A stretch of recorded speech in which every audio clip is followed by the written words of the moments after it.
call to order the Williamsport City Council meeting of Thursday, February 20th, 2020 at 7:30 p.m. We're at the Trade and Transit Center 2, 3rd floor in Williamsport. Please rise for the invocation by Councilwoman and remain standing for the flag salute.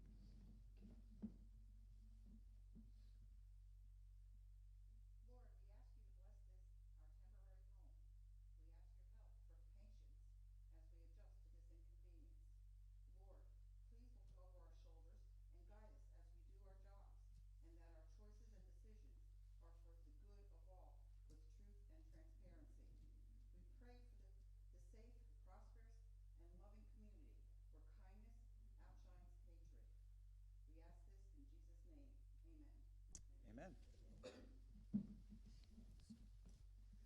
I pledge allegiance to the flag of the United States of America and to the republic for which it stands, one nation, under God, indivisible, with liberty and justice for all.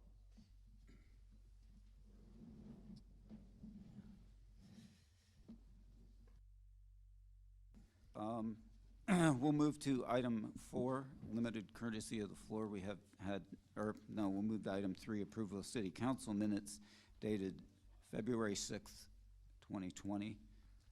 Is there a motion? So moved. Motion and a second. Questions or corrections from council?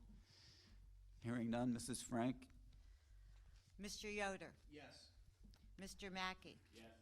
Mr. Pelizzi? Yes. Mrs. Katz? Yes. Mr. Banks? Yes. Ms. Mealy? Yes. Mr. Allison? Yes.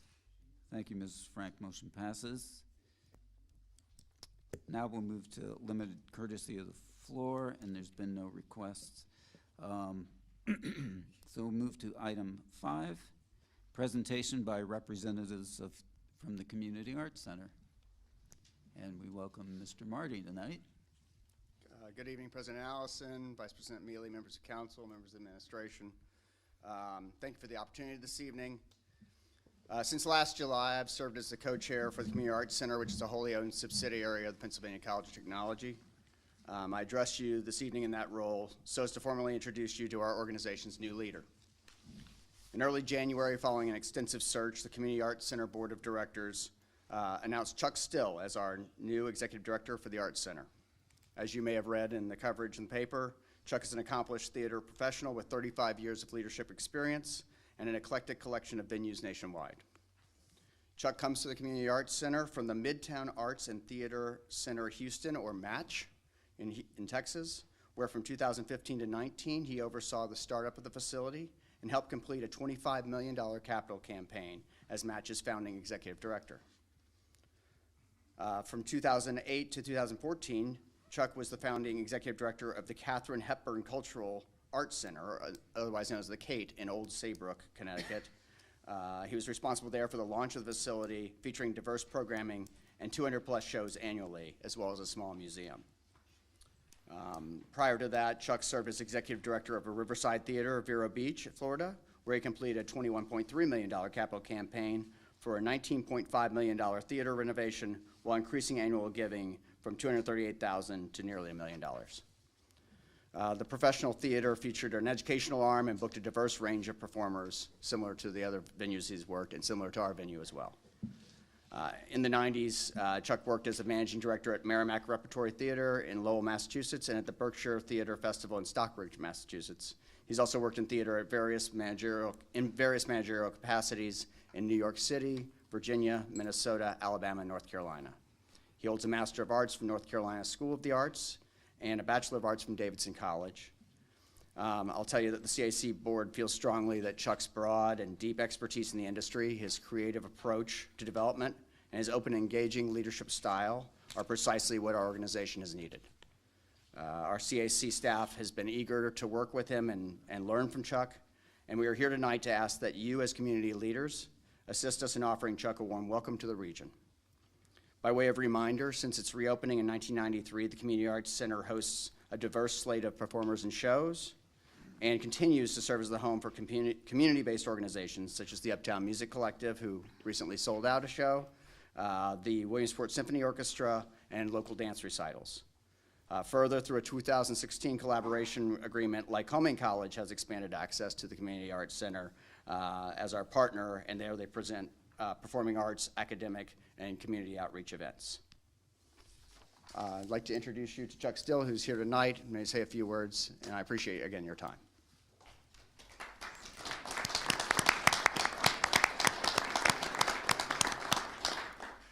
It's always unusual and weird to hear your resume read aloud. Basically, it means I'm old and I've done some stuff. And I'm glad to be in Williamsport. For the last 5 years at Match in Houston, which is a really good acronym, but unfortunately doesn't work particularly well on the web. We would get phone calls from people asking how they could change their Match.com profile. Anyway, at Match in Houston, basically it was a rental facility. And even though I could call the building home, there was a little in it that I actually put on stage. So it was with some appreciation and joy that I was glad that CAC decided to offer me this opportunity to do that. It's nice to be back in a theater and feel like you have something to do with what's going on. I'm enjoying Williamsport so far. It'd be nice if we had a little more sun, but I know that come the summer, I'm going to appreciate it a lot more than Houston, Texas, where no one should actually live in the summer. But thank you for taking the moment. I look forward to getting to know each of you and everyone, and thank you. You're quite welcome. Yes. We're deeply appreciative of what the Community Arts Center has meant to the city, and Penn College of Technology for heading that up and being the driving force behind it. It's a great sacrifice on their part to enrich our community. A community our size that has such a cultural gem like that, I think, is not the norm. We're blessed by that, and we welcome the new director, and we wish you great success. We thank you for coming to Williamsport. You will get some sunshine.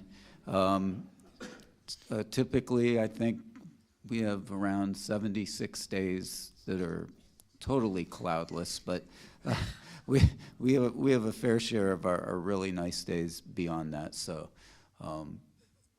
anything we can do to help make this your home in your time here, we'd be more than happy to help. So don't be a stranger. Give us a call, and we'll do everything we can to make it a success. Thank you. Any other comments from council members? He doesn't know how cold this is going to get. Yeah. We may not have sunshine, but where does the snow fit? In fairness, I don't think the snow is going to You don't think, Sherry? Just as a procedural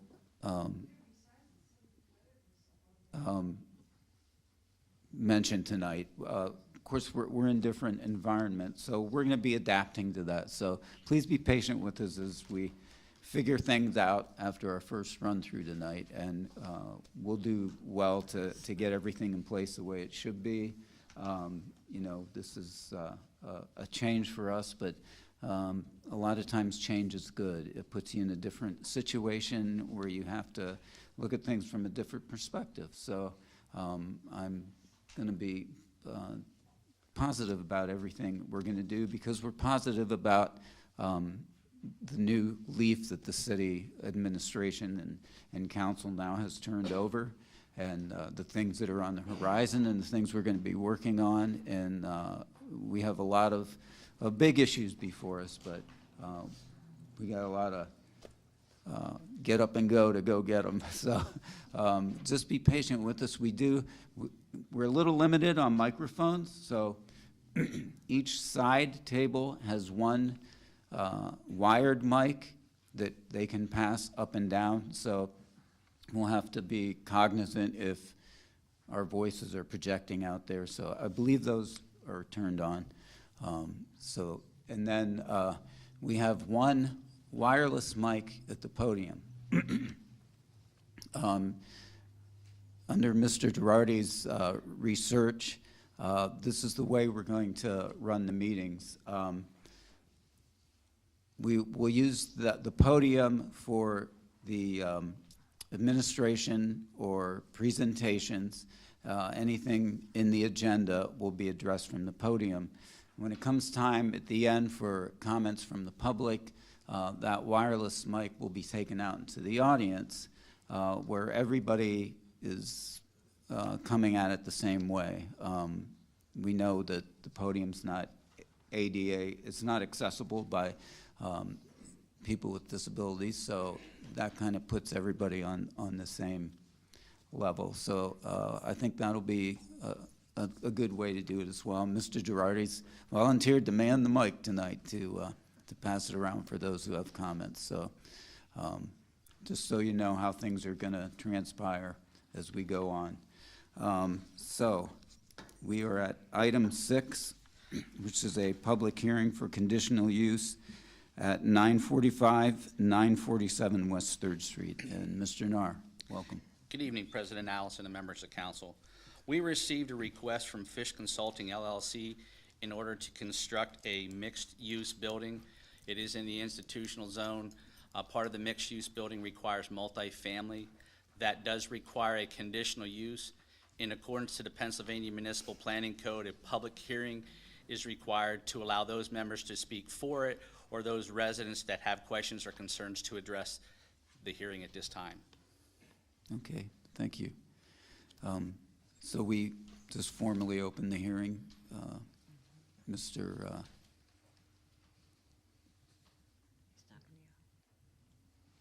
You should be someone to speak for it first. Okay. I do have a representative here Okay. that can come up and address. Is that what you're referring to, Norm? Okay. Mr. Fish, come on.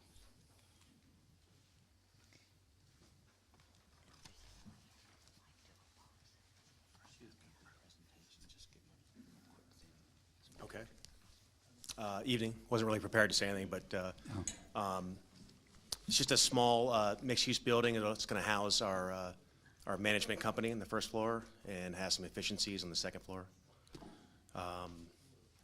That's pretty much it. I don't know what else I can tell you. So Okay.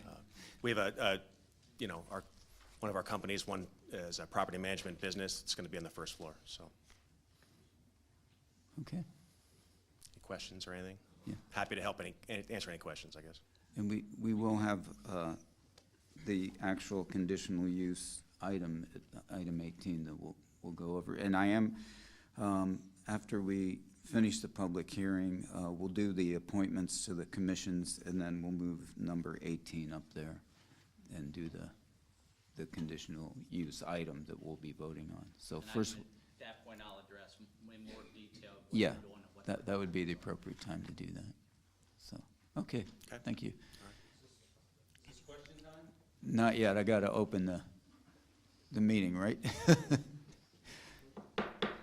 I hereby open the public hearing on conditional use for 945, 947 West 3rd Street, Williamsport. Is there anyone who would like to speak in favor of the project and the conditional use?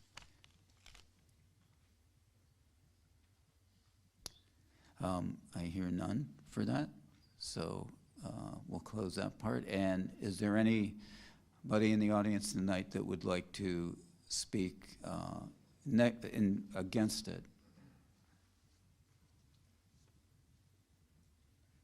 I don't know that I'm against it, I just have some questions and some concerns. Is that would be the next step? Now, that would be now. Okay, so basically, my questions are, you say. Oh, you can come up to the, and can you give your name and address, please? Frank Dyer, 292 Trout Run Mountain Road, Trout Run. My only questions are, when you say some efficiencies, how many efficiencies are we talking? And I mean, obviously, for this variance, I'm sure parking has been considered. Just curious as to how parking's going to lay out and structurally from the street, how we're going to address getting to that parking. And I can answer that question. They are looking at putting one ADA apartment on the first floor and 7 efficiencies on the second floor. If the use is permitted, they still have other requirements that they would be required to meet, such as parking, and that will be going before the zoning hearing board if the use, and again, the first step is to see if the use is gonna be permitted and any conditions council puts on it. Then, if it is approved, at that point, they still would be required to address land development, parking, and address that through the zoning hearing board if need be. Okay, thank you, Mr. Nar.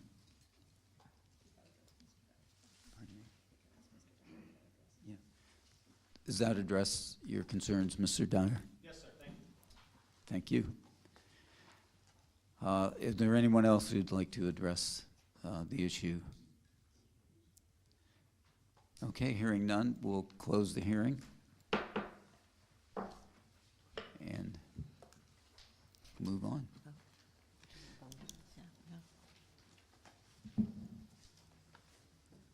We'll move to item 7, excuse me, appointments and reappointments.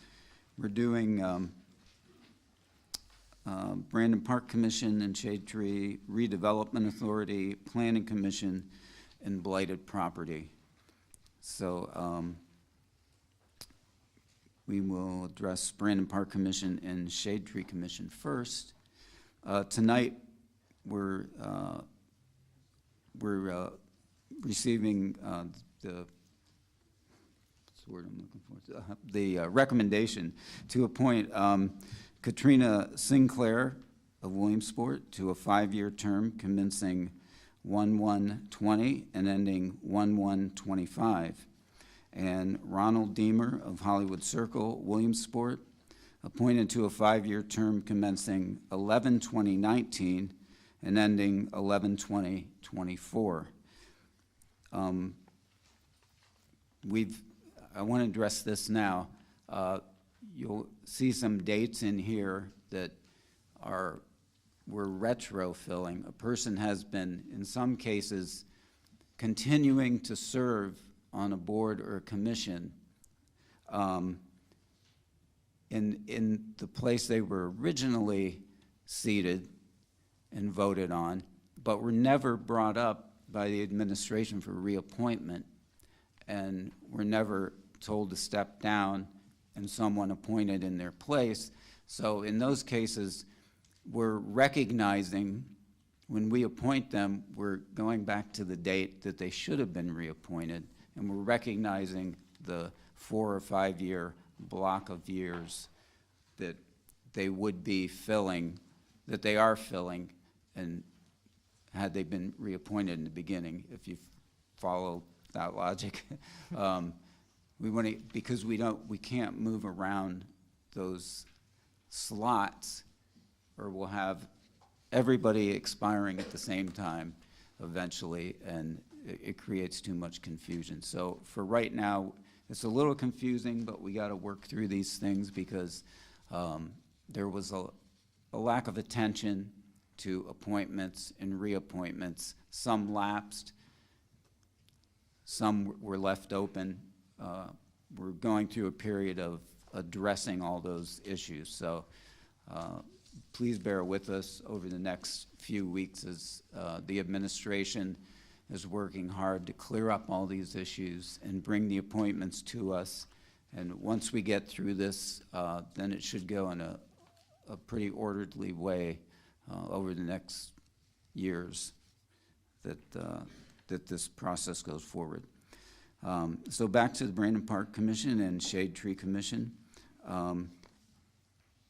Are either Katrina Sinclair or Ron Deemer here tonight? Okay, they're not here, so I'll entertain a motion. Second. We have a motion and a second. Are there any comments or questions from council tonight? Oh, it was reviewed in, One was finance and one was public safety. Katrina is finance. Okay. Katrina is a new person that came to us, and we're really happy to have somebody volunteer their time for the Brandon Park and Shade Tree Commission. We really were impressed with her, and I think as people get to meet her, they'll see that she has a lot of enthusiasm and what she would like to see done in the park. Ronald Deemer is the same thing. Ronald has they both had very good ideas of what they want to see brought to the park. We're looking at a lot of new people added to these commissions, so the enthusiasm is there, and we're happy that we're going to have better and new ideas at this point.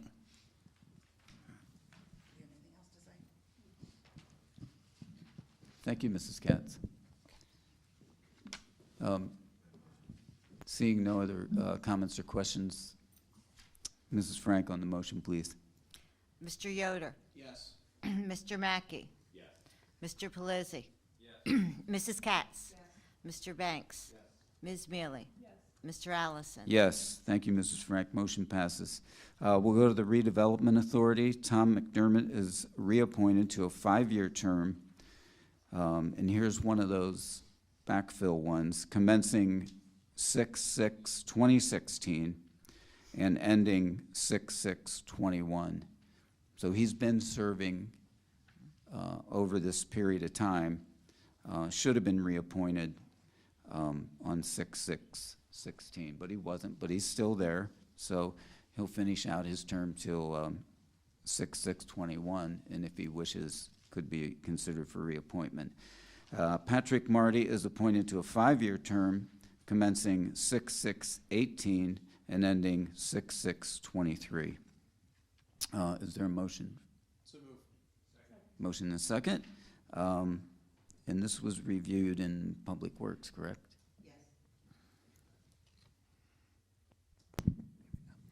Tom McDermott, an incredible gentleman who has spent a lot of his time with the Redevelopment Authority, and I think we're all very happy with what's happening with the Redevelopment Authority. Even though a lot of these people that are on this are really full of enthusiasm of what they also want to bring to the redevelopment. They want to start looking into new projects and see what they can do, of course, with the okay of the administration.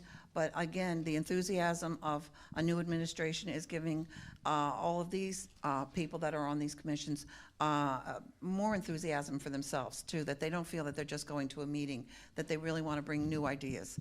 And we were really happy to hear some of this. With Patrick Marty, what can we say? Patrick Marty has given a lot of time to the city, being an ex-councilman. I guess you don't ever really say you're an ex. You are a councilman. Former.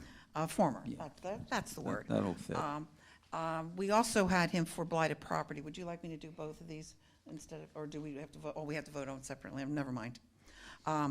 Patrick Marty, again, brings a lot to the table, his knowledge, his experience, and again, his enthusiasm.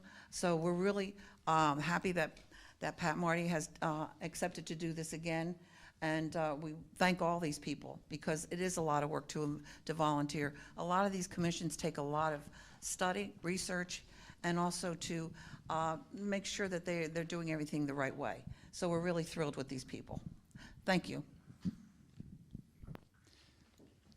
I see Mr. Marty. Is Mr. McDermott here tonight? I don't believe so. Yeah, okay. Yeah. Thank you, Mrs. Katz. Questions or comments from council? Okay, well, Mrs. Frank will have the vote, please. Mr. Yoder? Yes. Mr. Mackey? Yes. Mr. Pelisi? Yes. Mrs. Katz? Yes. Mr. Banks? Yes. Ms. Mealy? Mr. Allison? Yes. Thank you, Mrs. Frank. Motion passes. Mr. Marty, would you like to be sworn in tonight? That's easy enough to do. Sure. Yeah.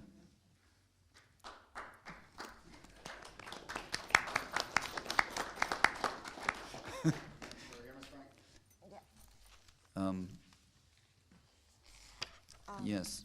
Mr. Lubin said I can swear him in for both. He can sign for both. Okay. Okay.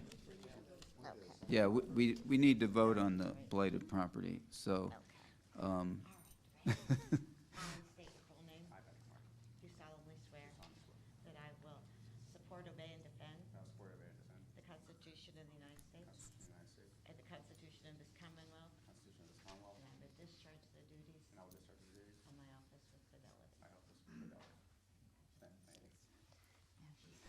and while you're signing that, we'll move to blighted property. Patrick Marty is appointed to a 3-year term commencing 2/20/20, which is tonight, and it ends 7/3/20. This is the tail end of an empty term, so Mr. Marty's graciously volunteered to step up and fill the rest of this term, and then we hope we can reappoint him to another term in July, but we'll wait till that happens. Is there a motion and a second on this one? Second. And we know he's been interviewed, so we'll have the vote. Oh, whenever you're done there, Mrs. Frank.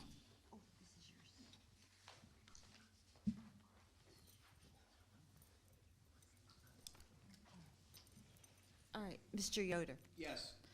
Mr. Mackey, Mr. Pelisi. Yes. Mrs. Katz, Mr. Banks. Yes. Ms. Mealy. Yes. Mr. Allison. Yes. Motion passes. Thank you, Mrs. Frank. So all we have left then is Planning Commission.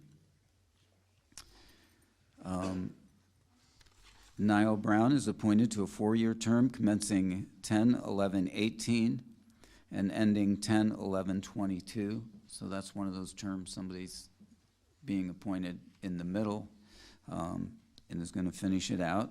And Tony Narda is of Rural Avenue is reappointed to a 4-year term commencing 6/11/19 and ending 6/11/23, which is the same circumstances before. Is there a motion? Motion and a second.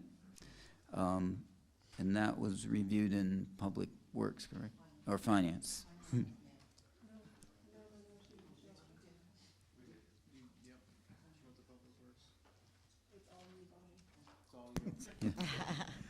Okay. Naya. As you said, we could call you Naya, Naya, you'll answer to anything, but I love Naya. We were really impressed with Naya. She is an incredible woman who, her resume is incredible. She brings a lot to the table, and we are very lucky to have this woman on one of our commissions. And I enjoyed talking to her because I know she says she speaks softly, but I know she has a fantastic sense of humor. You can see that.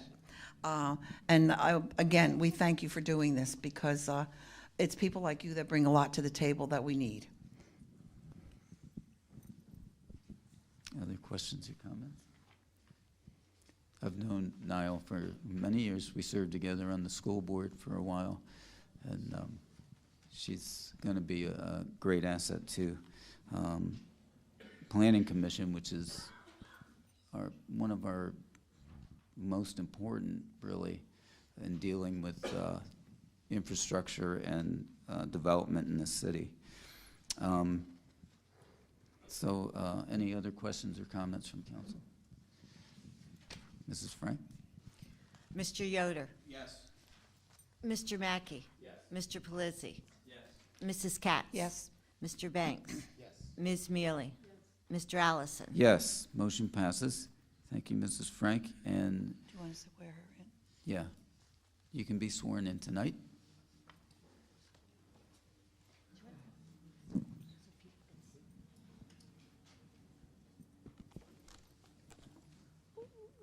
While Janice is taking care of that, I'll just mention one more time that we are still looking for interested folks in the community to serve on boards and commissions here within Yes. the city.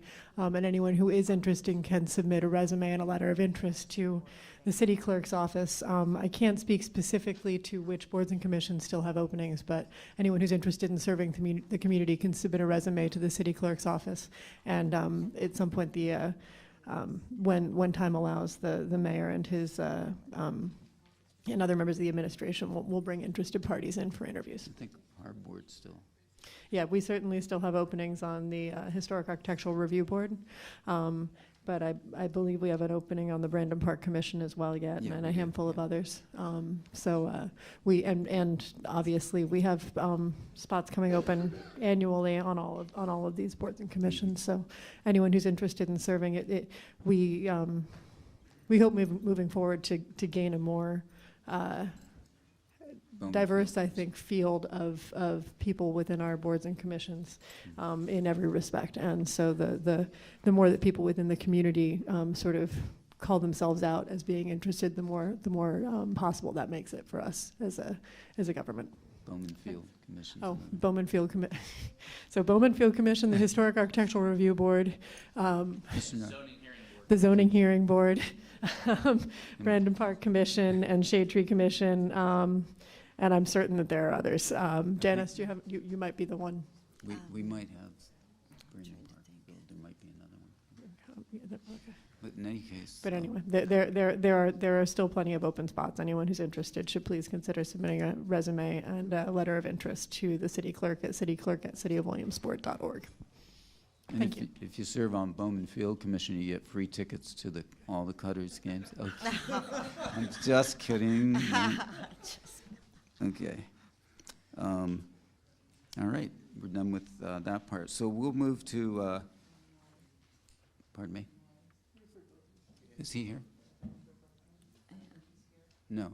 Yeah, we voted. We voted both of them. We'll move down to item 18, conditional use, 947 West 3rd Street. Mrs. Frank, in short form, please. I don't usually read the conditional use. Oh, okay. Yes, you don't.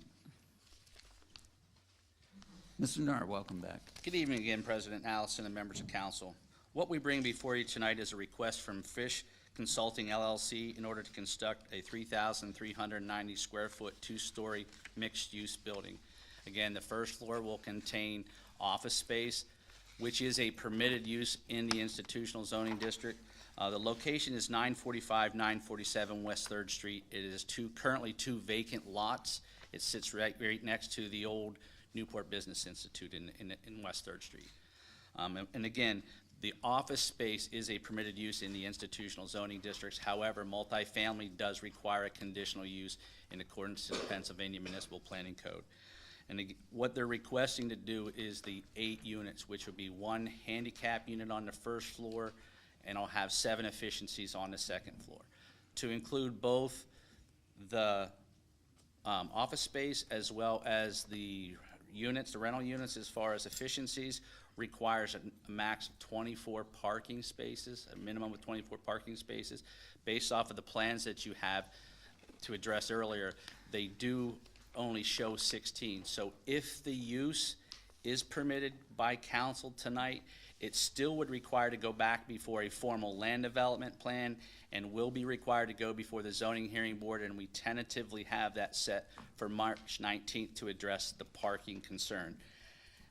One of the things with the mixed use efficiencies apartments ask for 1.5 parking space per the ordinance, which is where you're getting the criteria. The office space obviously is a little bit less. It's 200 square feet per parking space. So the use, again, is what you're here to looking at tonight. The parking would actually be addressed by the zoning hearing board next month if the use is actually permitted. And again, it will require land development, so it will come back before council if council approves the actual use today. You do have a set of drawings that you have a rendering of what it's gonna look like. And again, they have addressed the 7 criteria as far as part of the conditional use, and I can address any questions or representative as well at this time. Questions from anyone? Yeah. Yeah, quick question, and this may not really be applicable to what we're voting on tonight, but you said it and it spurred a question. Did you say 1.5 parking spaces? Yeah, the way that How do you do a half a parking space? Well, what it is it's to calculate, again, so that you're not putting the 2 parking spaces there, so that when you add that up, it's less of a parking restriction realistically. It's the same thing with an apartment, which has 2 and 3 bedrooms, it's 1 3/4 space. What it's to do is when you get into the multifamily, instead of them having 2 per unit, it limits them down to that 1 1/2, 1 3/4. When you add it, it's less of a requirement for those multi-family dwellings is what it is, versus having the whole parcel be a parking lot. Thanks. Other questions or comments tonight? Ms. Mealy?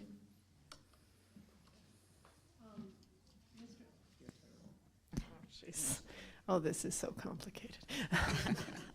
Mr. Nar, the parcel, obviously this falls within the historic district, Correct. and has it been reviewed by HARB? And again, there's several processes that they would be required to go through, but the first thing obviously is if council doesn't permit the conditional use, there's no sense going through that whole process, same thing with the land development and things of that nature. So this Okay. is the first step in a series of process. Got it. And likewise, when we're looking at, say, things like the landscaping requirement for the lot and all of that, there is space to address that with the 16 spots? That would be addressed during the land development process. But I guess I'm really asking if they're going to go before the zoning hearing board, of course, and they approve a 16-spot lot, and then it turns out that to meet the 10% landscape requirement that we require on the parking lot. It would still, again, it would still be required to meet all other applicable zoning ordinances as well as the building code as well. Right. I'm just saying, once again, cart before the horse sort of stuff. There is space in there to do a 10%, to meet the 10% landscaping requirement with the Correct. 16 spaces. This is Okay. something that was already discussed in the preliminary talks with the developer. Okay, good. And then I think my only other questions regard the actual conditional use element of it, which is, my understanding is that we currently have maybe a little bit of a glut of housing in that particular neighborhood currently.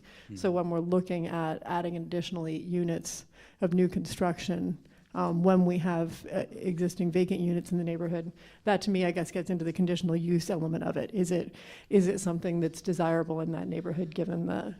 And again, it would be up to the developer, but what I can say is I dealing with both of the student residence licenses as well as the college letters within that region, more and more, believe it or not, the college students want those private 1-bedroom apartments or efficiencies versus sharing or being into a dorm style. So it is more desired, more and more college students are coming into town and are asking for those type of facilities, and we just currently don't have them. We don't have them anywhere in the district in the current. Newport Business Institute is one of those ones, but there again, they have 4 students that have a common area versus a 1-bedroom efficiency within the college areas, other than getting into the dorms, and most of the times the dorms are full.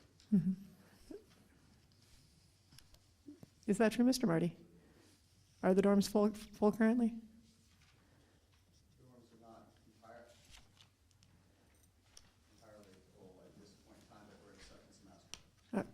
Okay. Just asking, because I'd heard that they weren't. Okay. Okay. It's nice that you're here tonight, Pat, thank you. I'm just putting that out there. Frankly, I'm not, I do think that infill development is a positive thing, especially infill development that's in keeping with the nature of the historic district, and I'd rather see that than a vacant lot on 3rd Street. But I'm just putting it out there for other members of council to think about. We do have a lot of housing in this particular neighborhood. A lot of it is not occupied.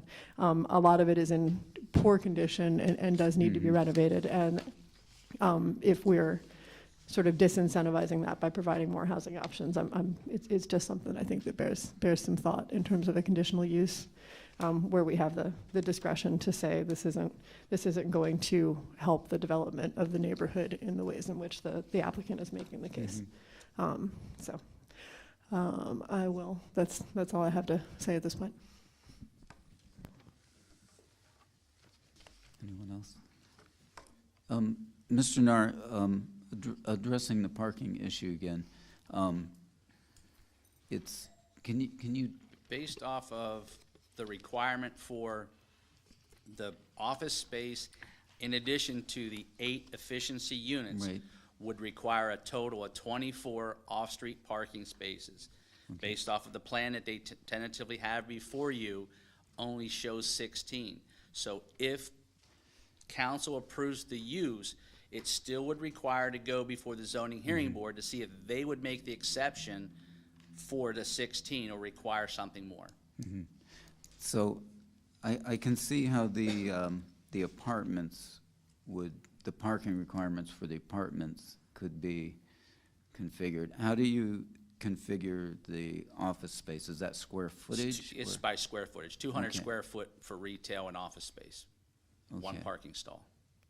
So I'm wondering, there's no way to evaluate the actual vehicular traffic or anything for, because it could be significantly more than And 24. I think most of it to speak to that, the office staff, and again, these are staff that are out there as far as realtors and stuff, so they're really not gonna be into the office. Okay, although- so there's already a planned tenant. And again, that, yes, it will be actually, but Fish Realty that will actually Okay. have that. And again, they will have their, what they call their management facility there and offices. So again, the staff will be in and out, and again, Mr. Fish. Okay, It's I not, it's thought- not, it's not our real estate company, it's our property management company. There's maybe 6 people that will be there. Okay. Full-time. Everybody else will be kind of in and out, and will be a few others. So the ratios for the office space, I understand what they are, Yes. but we won't need even half of that. So, Okay. just to answer your question. Yeah, thank you. Mr. Banks? So given the size of the parking lot, given the size of the building, they're adding impervious area to a grassy lot, which is a grassy lot Correct. right now. Is there something in the plan accounting for the stormwater runoff that will increase as a result of that? What will happen is if the use is permitted tonight, they still have to present a formal land development plan, which would address technically the parking, square footage, green space, stormwater, all of that, and meet all the other applicable codes. Again, tonight is just merely to say, can the use be permitted? If the use is permitted by council, then they would have to move forward and get the variance for the parking and basically meet the requirements for our stormwater and land development plan, which again, at that point would go back before planning commission for review, county reviews it, and then council for approval, providing they meet all the criteria. Mrs. Katz? Play devil's advocate, if we vote no on this, would this be dead in the water, or will it still go on to? At this point in time, if you denied it, then he could actually appeal at that point.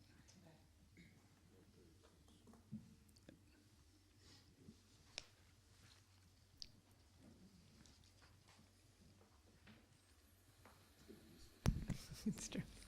So I know Mr. Nar has already, has underlined this a couple of times, but just so we're clear, what we're voting on is that the office space is permitted because this is within the institutional district as well as being within the historic overlay. The only thing that's up for debate is whether or not the eight proposed efficiency apartment units are permitted. And just to, per the parking, of course, it seems as though frankly, one space per efficiency should be sufficient. It only houses one person, but you know, that will be for the zoning hearing board to decide. The Historic Architectural Review Board will weigh in on the design and can require Mr. Fish and Fish Realty to meet any requirements that they have for the look of the structure. And then council will have the final vote on that as well when it comes before us, as well as the land development, which will address the green space requirements. So the only question is whether or not we believe additional housing units are What you're doing is, compatible, Yeah. suitable, sustainable, Correct. serviceable, right? if you feel Yeah. that use, the multifamily use, meets those 7 criteria in order to be developed there in that area. And I'm sorry, Gary, that we're kind of using it as a teaching moment, because I don't think, well, 4 of us have never really seen a conditional use before. But the idea is these are court-tested criteria that dictate whether or not this, you know, that will dictate both the direction that our vote should take, and then also if Mr. Fish were to file an appeal, would dictate the court's decision on whether or not we had further justified denial based on one of those criteria. And that's why I put the 7 criteria in for the new members of council to Right. basically understand that. All the information was very helpful. I appreciate it. I'm good to go. There's many other things in the process. Frankly, we should make this process easier. So it comes back before us again. I don't really have any questions. Thanks for investing in the city. Appreciate it, and I'm good. It'll actually come back through twice, once for your land development and then once for your review for the architectural review board. Understood. Any other questions or comments? Okay, I'm going to abstain because I own a rental property in that area, so I don't want to be perceived as leaning one way or the other. I'll remove myself from the equation, just so everything's clear. Yeah.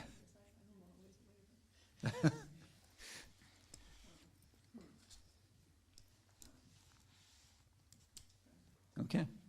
Mrs. Frank will have the vote, please. Mr. Yoder? Yes. Mr. Mackey? Yes. Mr. Pelisi? Mrs. Katz? Mr. Banks? Ms. Mealy? Mr. Allison? Abstain. Motion passes. Thank you, Mrs. Frank. Thank you. Thank you, Mr. Nar. Thank you, Mr. Fish. Well, we'll move back up to, or we'll move down to item 8.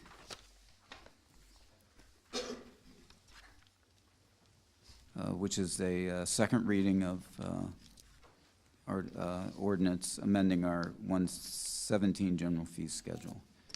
Mrs. Frank, in short form, please. Ordinance amending Article 117, General Fee Schedule, in final reading. Thank you. Mr. Girardi. Yes, President Allison and members of council. This was previously brought before council for the first reading. It was approved. I really don't have anything to add. Nothing's changed since the last reading. And has anything changed on council since we passed it the first time? Seeing that it hasn't, Mrs. Frank.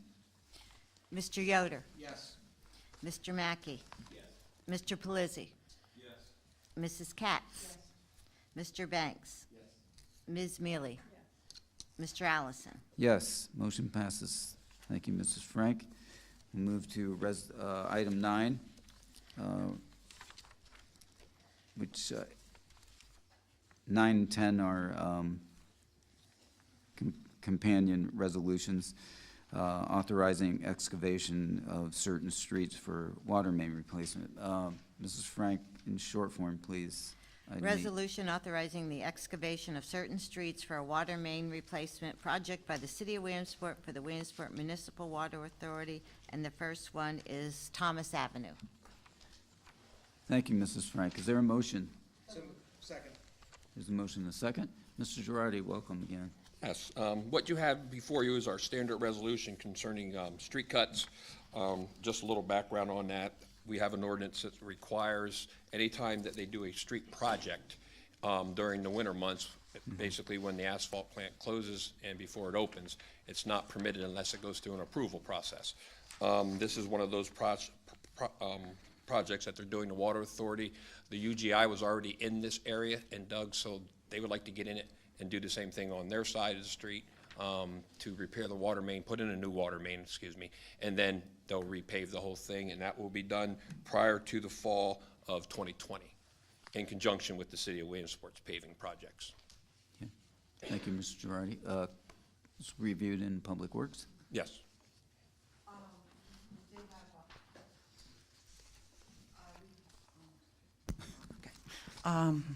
We did review this in Public Works. It was passed with a positive recommendation. The Water Authority is going in a little bit earlier. They asked for permission to do this. These are short streets, and they're trying to get ahead of the game since we've had a mild winter. And we didn't see a problem with them doing this at this point.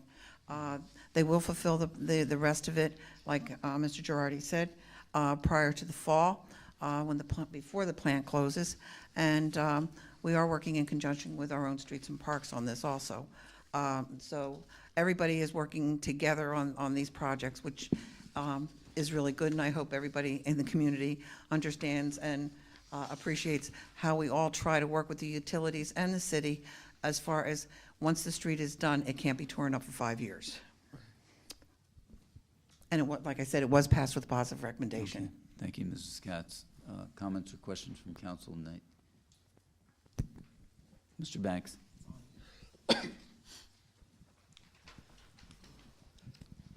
So we just wanted to clarify, and maybe Mr. Miller can come up and clarify.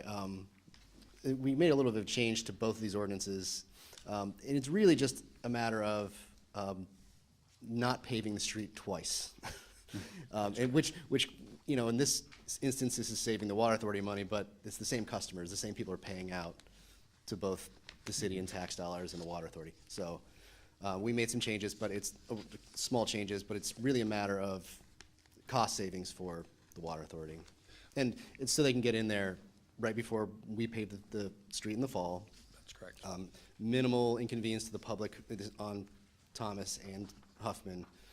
And then it was coal patch for Thomas. Basically, they're going to be using base repair until they can no longer get base, and then they'll use high-performance patch, Yeah. which is better than your coal patch. Because your coal patch you put in there with the plows, if it gets snows, it usually gets knocked out, and then we have a hole. And again, we have the ability through the ordinance that if we do have a dip or a hole in that during the summer months, that we will require the water authority to go back through and fix it. Does that cover everything you were going to say? Okay. The only thing we changed differently on this one was the 45 days till the end of fall. And the reason why we did that was because it gives us time for that road to settle. If it does settle, we don't want to pave it within 45 days, and now all of a sudden it's settled. Now we got to go back through and rip the road up and redo it. So the longer it sits, the better it is for us when we go back to redo the road.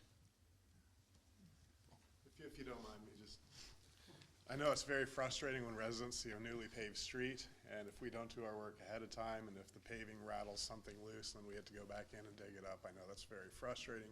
So our goal is to get the work done so that we don't get anywhere near your street in the moratorium. So we are looking at doing some major projects. We've done a lot of work at the filtration plant a while ago. We've done some recent work at our treatment plants. So now we're looking to do some significant work in the collection and distribution system. So we'd like to beat you guys with your paving schedule to preserve the paving, and we're also looking at doing some major projects, focusing in the area of undersized mains, problem and compliance areas, and areas where you guys intend to pave are our 3 criteria for ranking projects. Thank you. Thank you, Mr. Miller. Ms. Just on that note, I know that we haven't necessarily traditionally had a long-term paving plan within the city, but it does seem like it might make it easier for the water authority to determine what projects they want to move on and when, if we had a schematic that took us out a couple of years moving forward. I know, Adam. But The hard part is the constant changing of what is CDBG eligible. The rules change every year, so the majority of our street project is through CDBG funding. So with the rules changing constantly and the process you have to do to have those streets on that list, you have to advertise, you have to have approved. We would change them so constant that that's why we do it on a yearly basis. We can give anything that's liquid fuels eligible, general fund, or Act 13 eligible, but there's gonna always be that few number of streets that we can't comment on. got it. And I mean, and you know, I suppose the other way to make life easier, especially if our paving seasons keep getting longer, as it looks like they might, is to try and create a simpler system for approval if we can't, you know, because I understand that, right? The CDBG makes things difficult, but yeah, for the streets that we can't necessarily lock down, if we could try and create some sort of system that streamlines it a little bit, that might make life easier, saves us paperwork, saves the water authority paperwork, and I think everybody can agree that it is totally desirable to have all the work under the road happen before the road work happens, especially the citizens who don't want to have their streets dug up a couple of times in a couple of years succession. Mr. Banks. So to address that, this is actually where Mr. Miller was being proactive. Instead of us working in conjunction with them, they were working in conjunction with us. That's You know, getting ahead of the curve, so to speak. And you were talking about that with this upcoming project, doing kind of the same thing. Yeah. So he's kind of doing our work for us in that respect. So thank you, Mr. Miller. Yeah.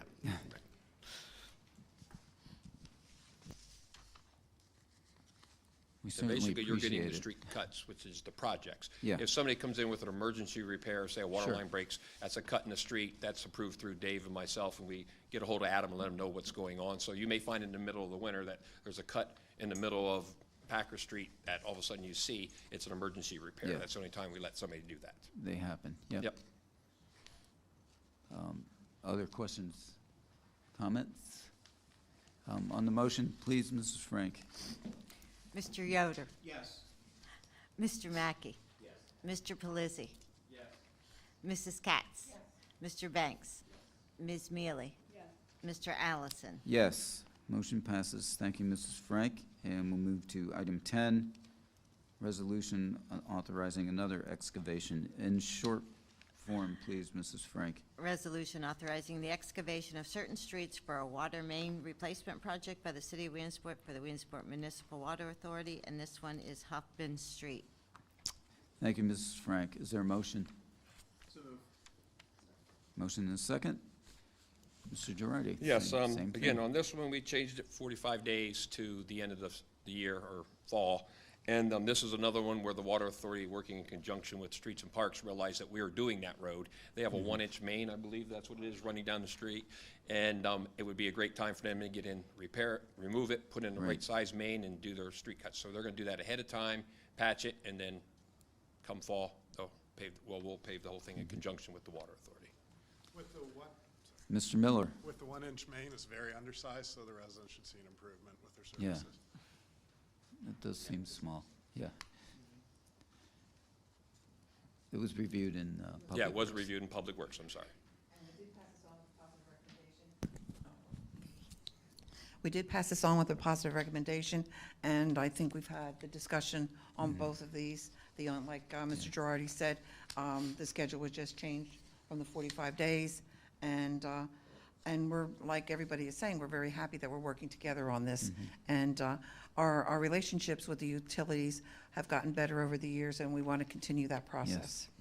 Absolutely, because this kind of infrastructure repair and replacement is not going to decrease in the near future. It's going to increase, so, or at least stay at the same level. Other comments or questions from council? Mrs. Frank, on the motion, please. Mr. Yoder? Yes. Mr. Mackey? Mr. Pelisi? Yes. Mrs. Katz? Mr. Bank? Ms. Mealy? Mr. Allison? Yes, motion passes. Thank you, Mrs. Frank. Thank you. Mr. Marty, are you waiting for the Penn College item? Okay, we'll move that up. I just noticed that. Item 15, we'll go to that.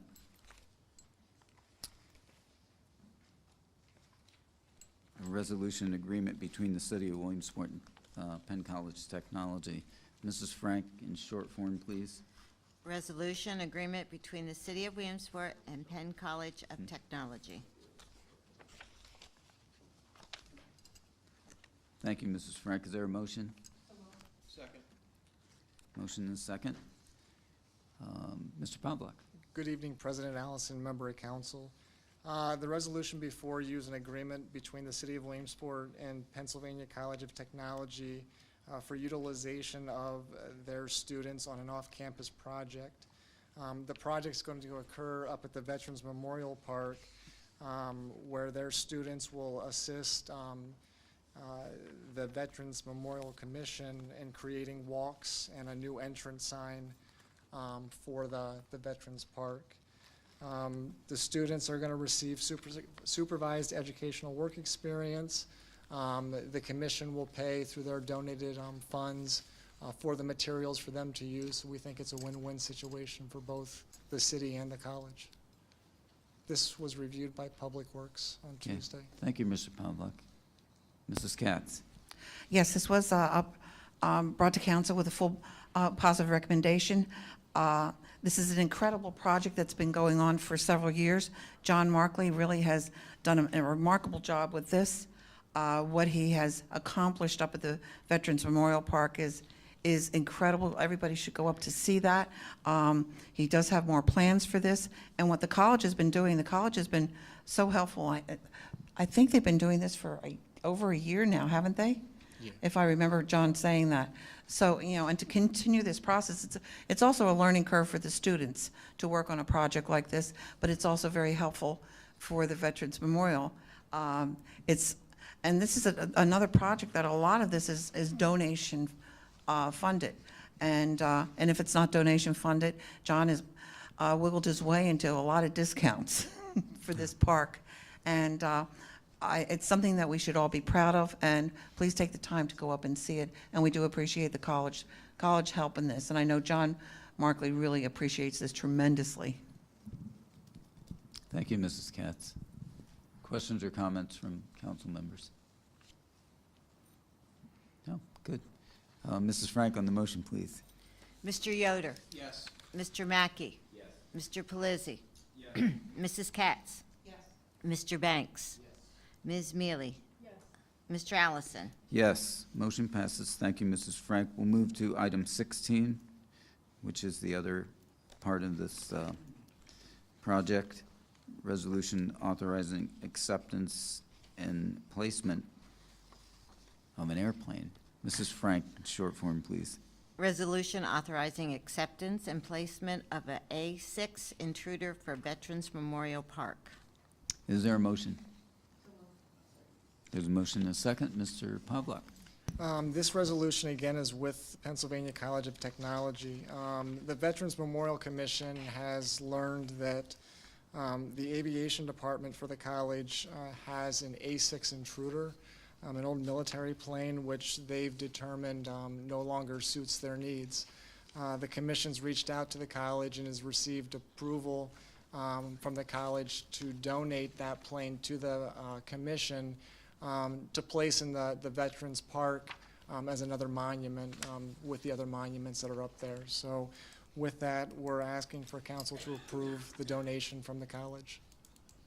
With this donation, it is in a rundown condition, not in a monumental state. So John is working on getting donations from various groups to sandblast and refinish the A6 intruder for the viewing pleasure.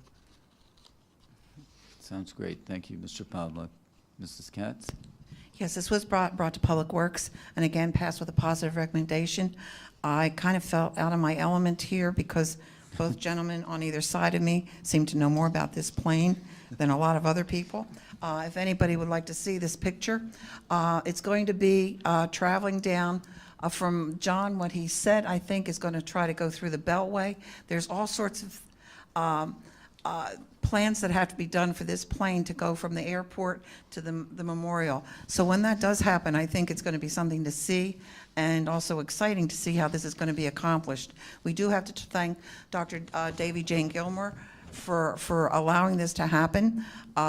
This is another memorial that is going to add to the park. And again, thank John Markley for being so diligent in what he does to bring this park up to something that it's going to be better than so many other parks throughout the country at this point with what they've done. So please, and they're also selling bricks. I have to do that for John Markley. They're still selling bricks for the pavement up there. So other than that, we're excited to see this. And I know I want to see this plane go down the highway. Thank you, Mrs. Katz. Comments, questions from council members? I think it's amazing. I can't wait to see it. I remember building a model when I was a kid. I helped Joe up with my diatribe about the history of this plane enough on Tuesday. If I'm recalling it correctly from John Markley speaking at the committee meeting, this is one of a very few planes that is still remaining out there. So it'll be a nice, Right. 30, only 30 of these planes Yeah. left in the country. surprised then. And Mr. Marty, pass our deep gratitude to Penn College for cooperating on this. It's really a great partnership, and we value it. Thank you. Hearing no more questions or comments or descriptions of the aircraft, we'll have the vote, Mrs. Frank. Mr. Yoder? Yes. Mr. Mackey? Yes. Mr. Pelisi? Yes. Mrs. Katz? Mr. Banks? Ms. Mealy? Mr. Allison? Yes, motion passes. Thank you, Mrs. Frank. We'll go up to item 11, resolution authorizing the Williamsport Police Department to enter into a purchase agreement for vehicles. Mrs. Frank, in short form, please. A resolution authorizing the Williamsport Bureau of Police to enter into a purchase agreement for 3 vehicles. Thank you, Mrs. Frank. Is there a motion? And a motion and a second. Welcome, Chief Hagan. Good evening, President Allison, Vice President Mealy, and members of council. Before you is a resolution authorizing Williamsport Bureau of Police to enter into a purchase agreement for 3 vehicles. The plan is to purchase 3 2020 Chevy Tahoe vehicles in the amount of $141,396. This was brought before the Finance Committee and received a positive recommendation to the full body of council with one condition, and that was that we identify approximately $1,300 extra dollars that we were going to need for the amount that is needed to come from the $140,000 that was budgeted to the $141 that we actually need, and we have found that. So Okay, I have, thank you. if you have any questions, go ahead. Okay, this was reviewed in Finance. Yes, this was reviewed by the Finance Committee and passed to the full body of council with a positive recommendation. As Chief Hagan noted, we did in the 2020 budget $140,000, which I believe at the time was our best stab at what 3 police vehicles would cost, and happened to be $1,396 short of the grand total for these 3 new Chevy Tahoes. Chief, what was the budgetary source that you worked out with Mr. Pavlak? Mr. Pavlak and I discussed the matter, and he suggested that we, because we're reducing the size of the fleet, that we look at fuel. And we discussed that, and I agree. So we've been under budget the last 2 years at a level higher than 1,300 anyway, and with the reduction in the size of the fleet, we believe that that's a safe bet. Excellent. Thank you. So yeah, we had frankly, quite what I'm sure was to the chief, a surprisingly lengthy discussion about various police vehicles that are available and the requirements of a vehicle that is in our fleet. We learned, amongst other things, that all of the vehicles in our fleet, I believe, have to be pursuit capable if we're sending someone out on patrol in them, correct? Yes, ma'am. And that a number of vehicles that we have used in the past, starting with the beloved police vehicle, the Crown Vic, are no longer available for purchase in the U.S., even if they might or might not be available sometimes in other countries, and consequently, the chief and Assistant Chief Mark Seacrest also felt strongly that this was the best vehicle to suit the needs of our officers, the needs of carrying passengers in the rear and providing enough space for passengers in the rear and providing vehicular clearance. The other discussion revolved around the question of reducing the fleet. We are going from 21 vehicles to 18 in the fleet, which hopefully should save us some money in the long run in the sense of not having to replace well, I guess we'll actually see whether or not we wind up having to replace vehicles more often because of greater usage or not, Chief. But that sort of sorts itself out in the as we figure that out.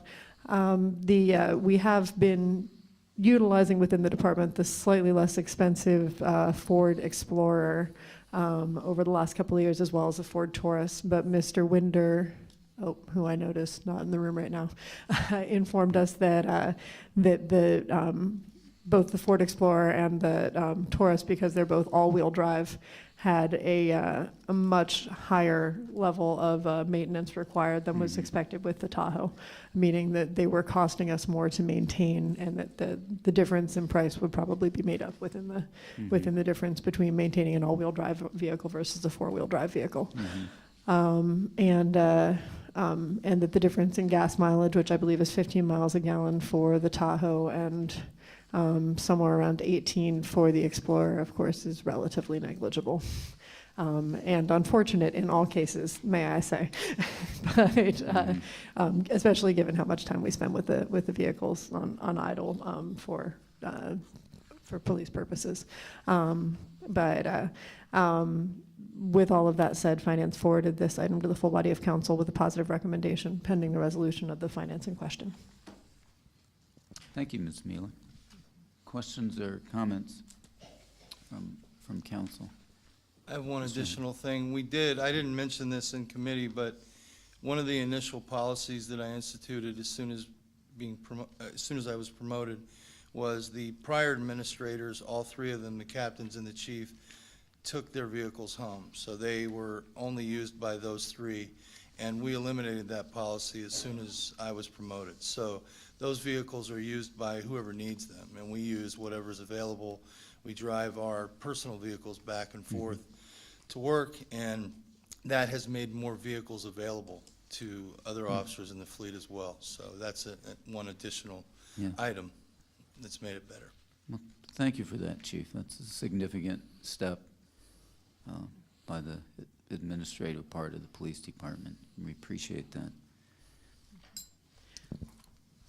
Ms. Mealy, yes. If I can address one last point, this also, in discussions we established with the chief, I believe, Chief, that we transfer several items like computers and radios from one vehicle to the next, but all of the upfitting costs otherwise are contained in the total, I believe, $47,000 per vehicle. Yes, ma'am. Everything is contained. The only thing that gets transferred actually is the computer. Everything else is brand new. Decals, light bars, spotlights, all that. So we're good. Excellent. Thank you. Are radios transferred? Oh, yes, I'm sorry. Radios as well. Yes, sir. Radios and computers. Everything else is brand new. Any other questions or comments from council? Mr. Pelizzi. Quick question, Chief. Yep. I appreciate it. Honestly, I think I'm loud enough that I don't need a microphone. These are going to be the new paint scheme that you were talking about before? Yes, the only change is that we took a look at the vehicle, and we decided to change for two reasons. We believe it looks better and more professional. I personally believe that, and it's also cheaper. An all-black paint scheme. For visibility purposes and safety on the road, you will see the black and yellow chevrons commonly seen on state patrol vehicles on the back. However, everything else will be exactly the same. You just won't have the white door or, in some cases, the white roof that we have.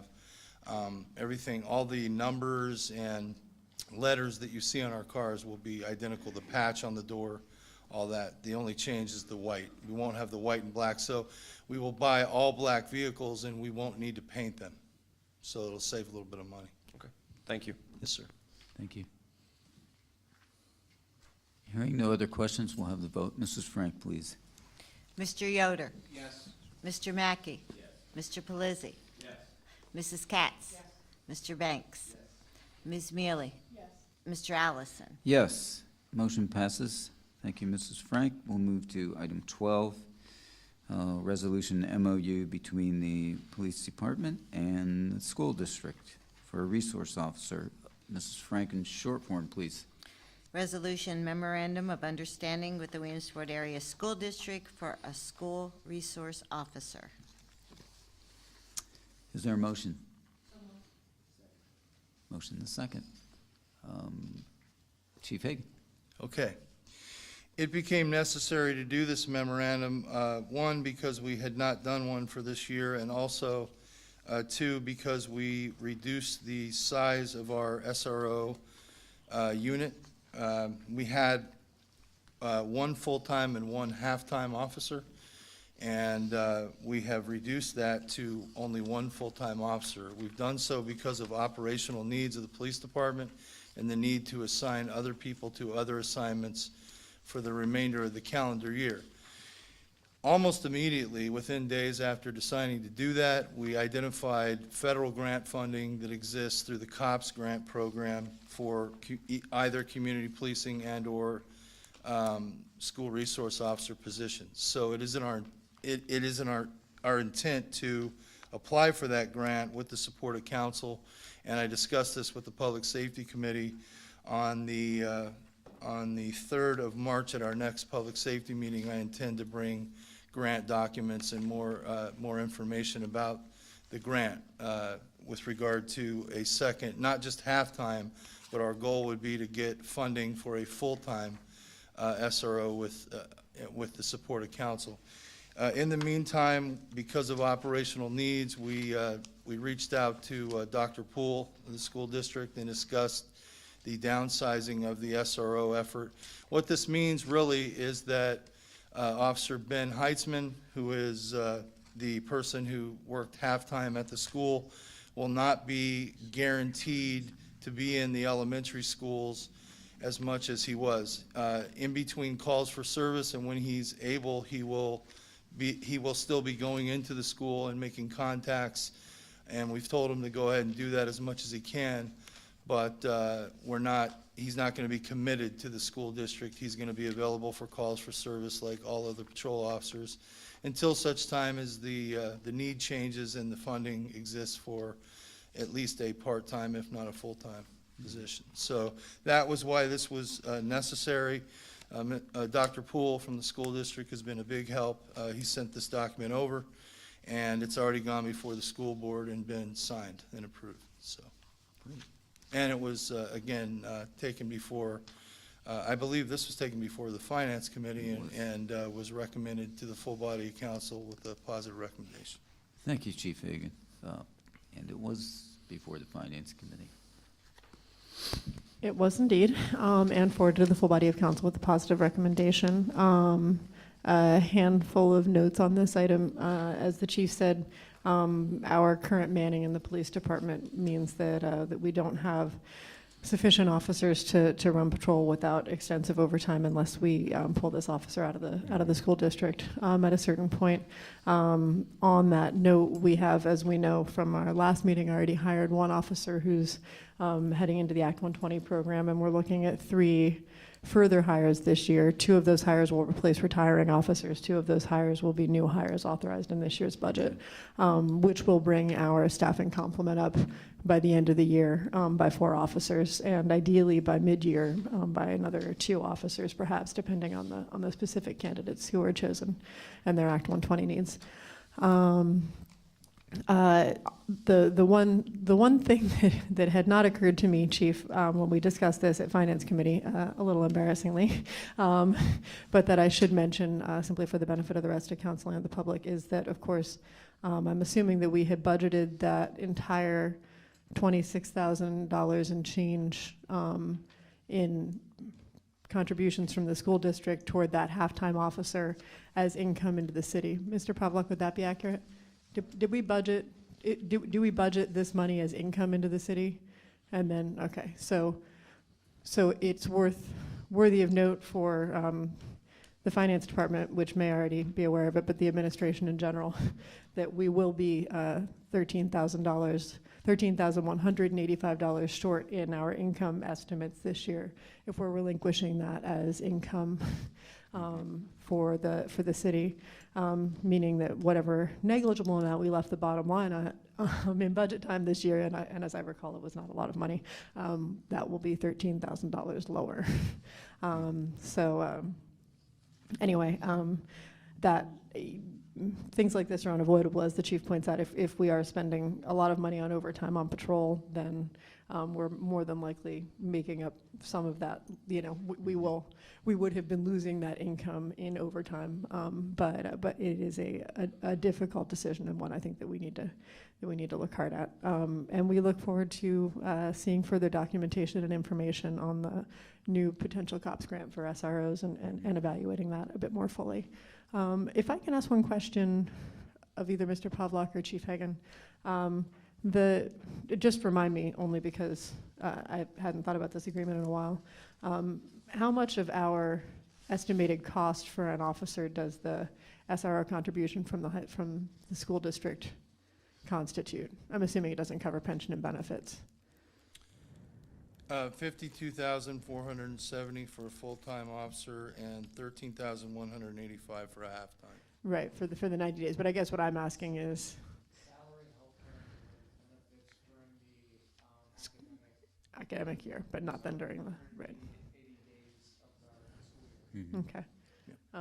And remind me again how many work days there are in a year compared to Approximately 180 days. within this contract, but I mean, that is to say, how many days do our officers work annually? I mean, that's an easy calculation. I'm just having a hard time doing it while I'm talking. 5 times 50, so 250. So yeah. Right. So it's about 70 days then of officer. So this is accounting for all costs associated with the officer during the time that they're with the school district. And then we have those 70 days otherwise related to summer vacation and whatnot that we presumably have plenty of use for an extra officer or two on the street. And when all those kids are out there. But, okay, that's everything I have. Thanks. Forwarded from the full body of, or from finance with a positive recommendation. Okay, thank you, Ms. Mealy. Questions, comments from council members? Me either. We'll have the vote. Mrs. Frank, please. Mr. Yoder? Yes. Mr. Mackey? Yes. Mr. Pelisi? Yes. Mrs. Katz? Mr. Banks? Yes. Ms. Mealy? Mr. Allison? Yes, motion passes. Thank you, Mrs. Frank. We'll move to item 13, MOU between the Police Department, Lycoming College, and YWCA, Wise Options. Mrs. Frank, in short form, please. Resolution Memorandum of Understanding between the Williamsport Bureau of Police, Lycoming College, and YWCA Wise Options. Thank you, Mrs. Frank. Is there a motion? Second. Motion and a second. Chief Hagan. Hello again. This memorandum of understanding is between the Williamsport Bureau of Police, Lycoming College, and YWCA Wise Options. It is associated with a grant application or the re-upping of a grant application that we have already had in place, or the college has had in place, in reference to the Office on Violence Against Women grants to reduce sexual assault, domestic violence, dating violence, and stalking on campus. It's a program. The Williamsport Bureau of Police has partnered with the college in many ways over the years, providing obviously patrols, and we've worked with the college on active shooter training, and now we're working in this program.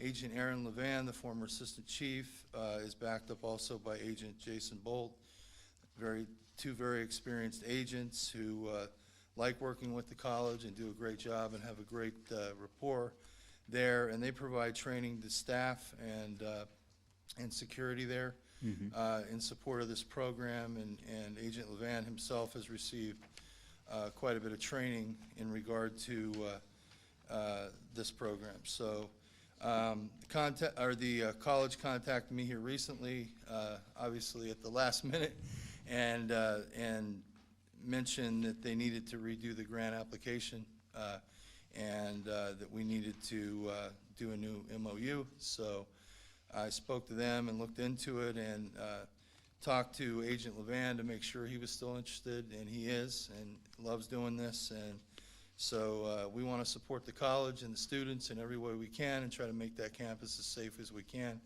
This is an excellent program and way to reach out to students. It's also a way to showcase our police department over there. They have a fine criminal justice program, and it gives us an opportunity to have contact over there, and from a recruiting standpoint. So we want to get this signed and keep it going. And it was taken before Public Safety and received a recommendation to be brought before the full body of council. Good, thank you, Chief Hagan. Public Safety?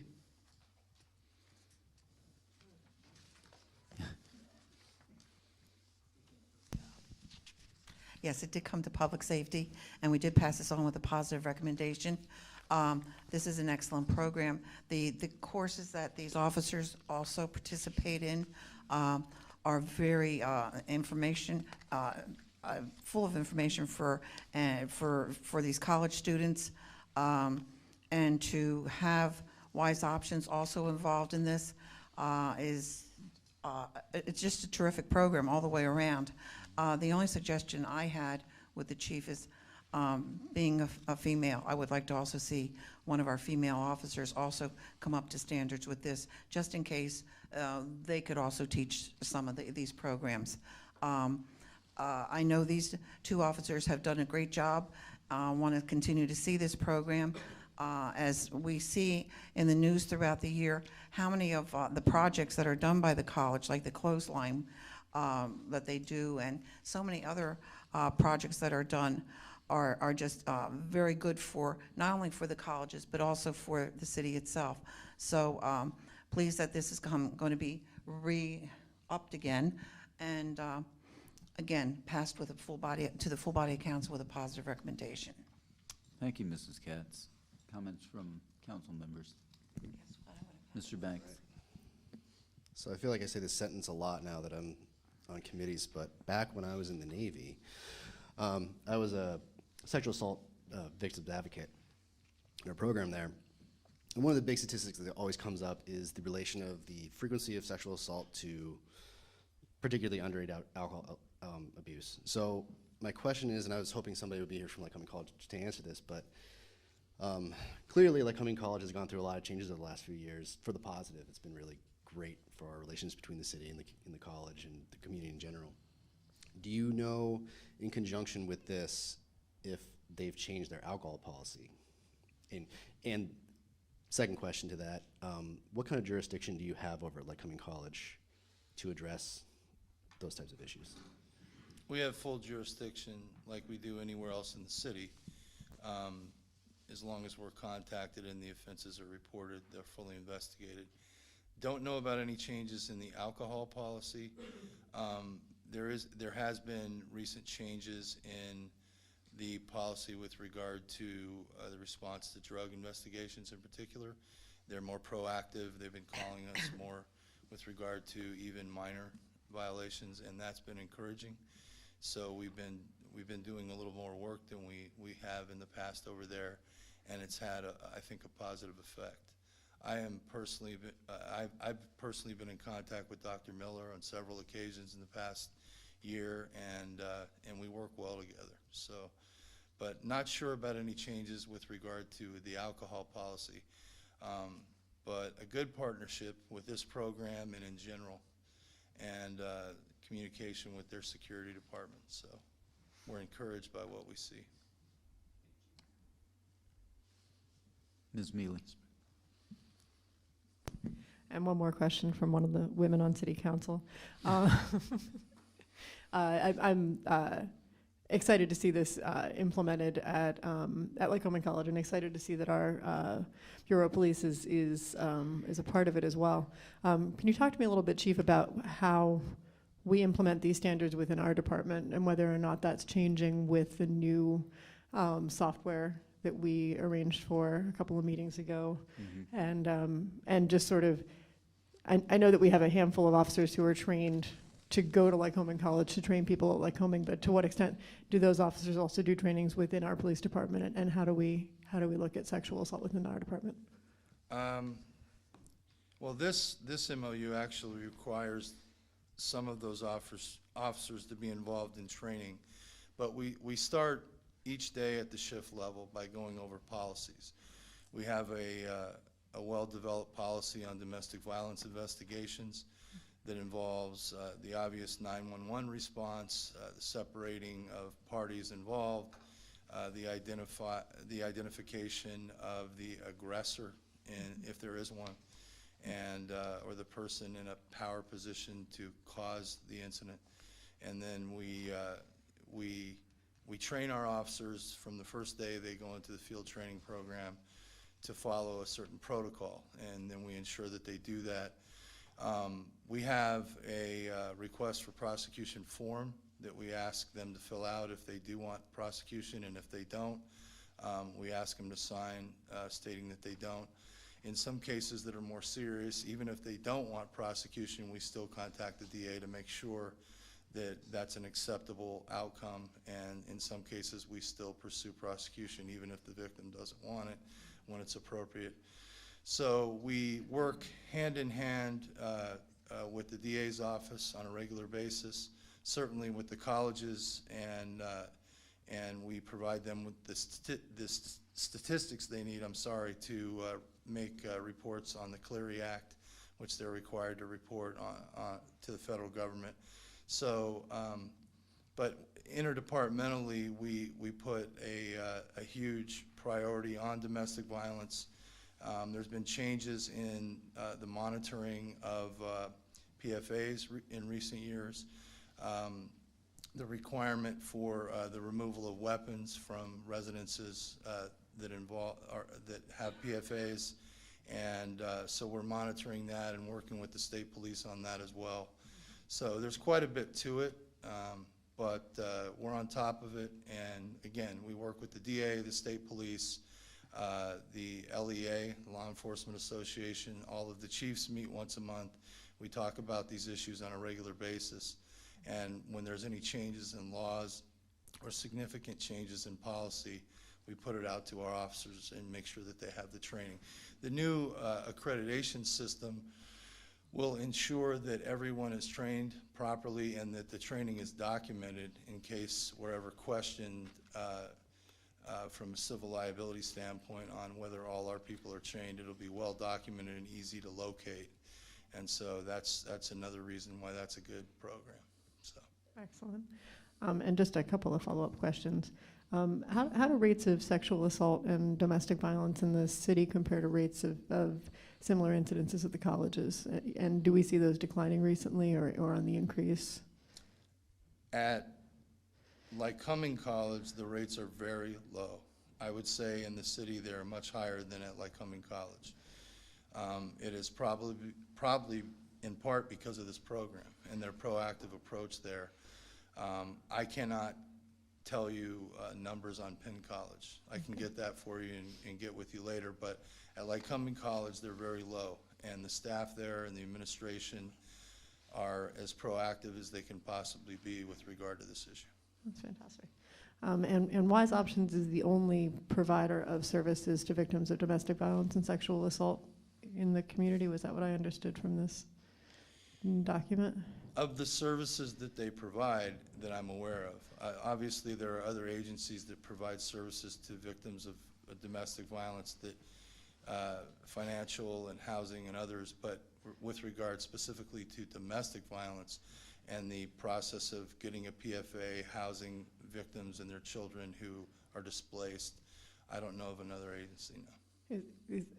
And you may not have an answer to this question at this point, sorry, but I'm just curious. Is that common in most counties that there's a singular provider of services like that? I would say a primary.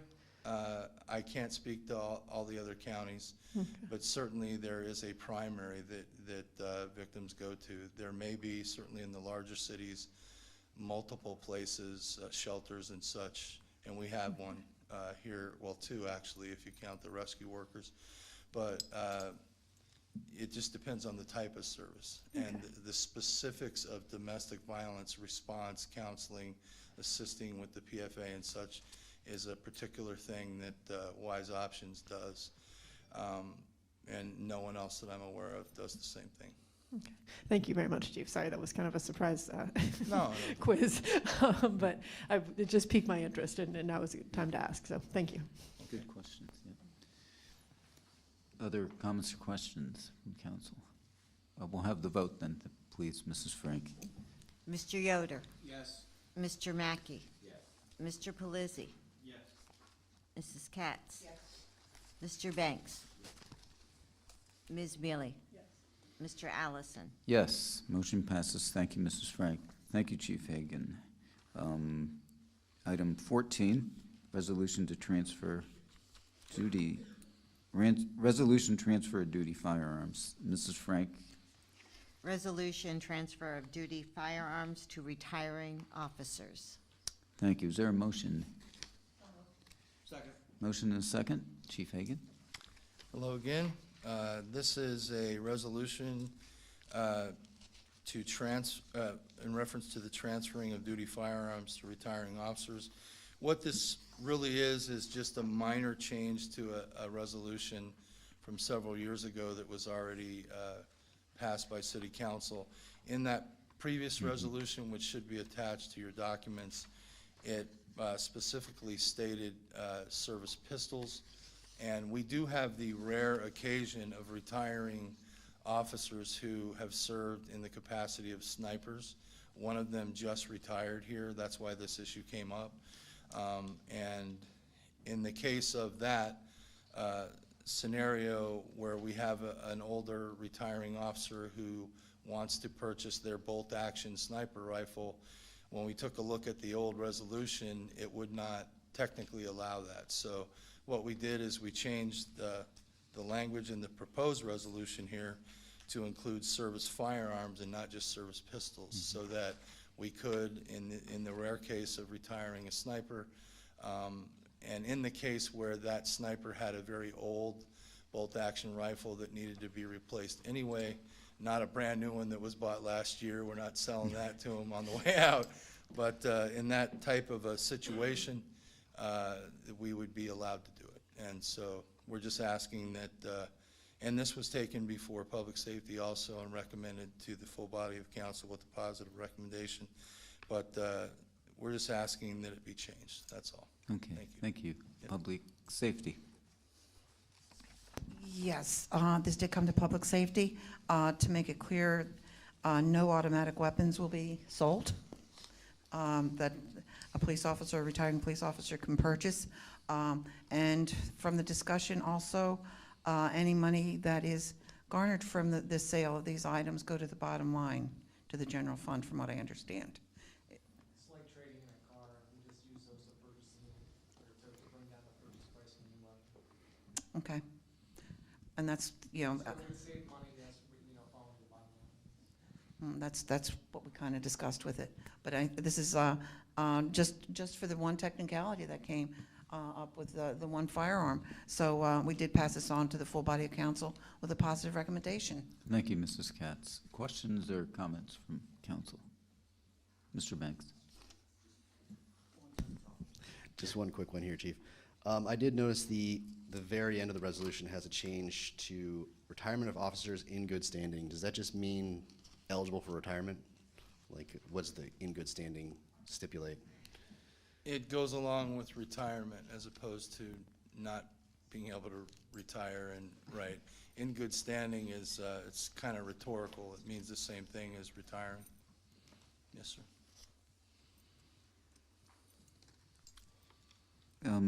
Thank you, Chief Hagan. I had a question about the sniper position. Do we keep, is that a regular position, or is it? Within the Williamsport Bureau of Police Special Response Team, which is our SWAT team, which has been renamed the Lycoming County Special Response Team, but the City of Williamsport and our administration still maintains supervision over that team. We do. We have a sniper team. We have two. We have a primary sniper and a spotter who also is trained as a sniper. And it's a very important element of a tactical team. And we're proud to be able to offer that here in the city of Williamsport. So our CERT team actually has an 8-county response area under the Terrorism Task Force. So it's not just limited here. They partner with Columbia Montour's CERT team as well. And they do training every 2 weeks, just like the K-9 team.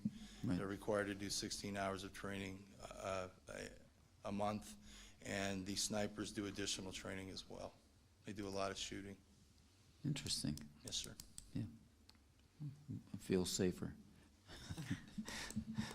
All right. Thank you. Thank you, Chief Hagan. All right. Other questions or comments? Hearing none, Mrs. Frank on the motion, please. Mr. Yoder? Yes. Mr. Mackey? Yes. Mr. Pelisi? Yes. Mrs. Katz? Mr. Banks? Ms. Mealy? Mr. Allison? Yes, motion passes. Thank you, Mr. Frank. Mrs. Frank. I'm thinking of the next resolution here, who I'm calling up. Item 17, resolution accepting awards of a recycling development and implementation grant. Mrs. Frank, in short form, please. A resolution accepting the awards of a recycling development and implementation grant under Section 902 of the Municipal Waste Planning, Recycling, and Waste Reduction Act for the City of Williamsport. Thank you, Mrs. Frank. Is there a motion? Second. Motion and a second. Mr. Winder, welcome. Good evening.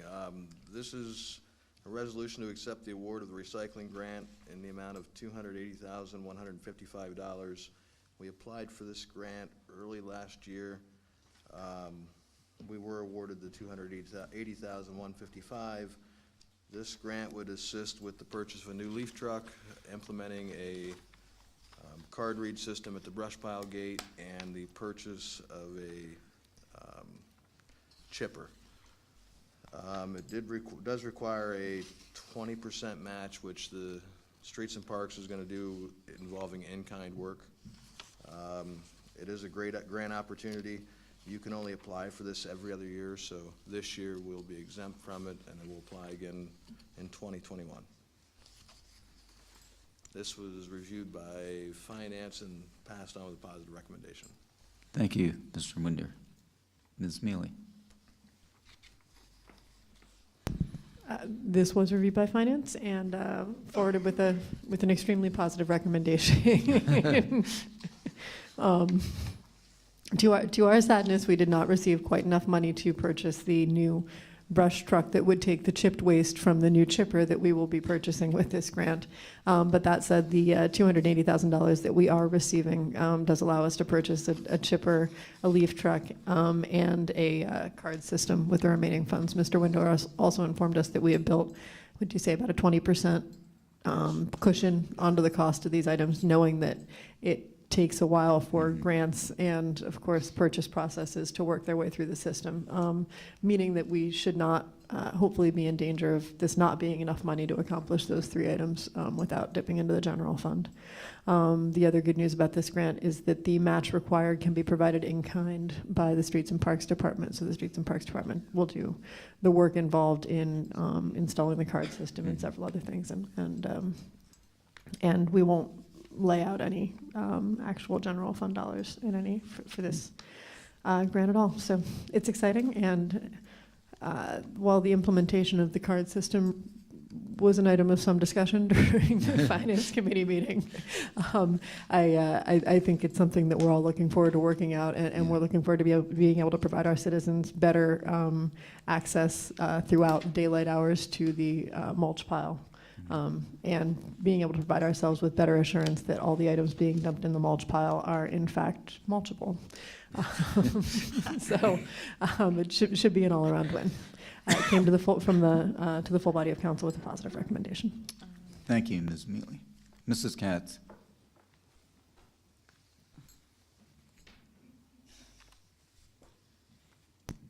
Okay, this grant was accomplished with Penn Strategies. They went after this grant for Streets and Parks for this. This is something that we've needed for quite some time because this was just not beneficial to our citizens. This will also help make sure we are getting clean debris. Can I put it that way?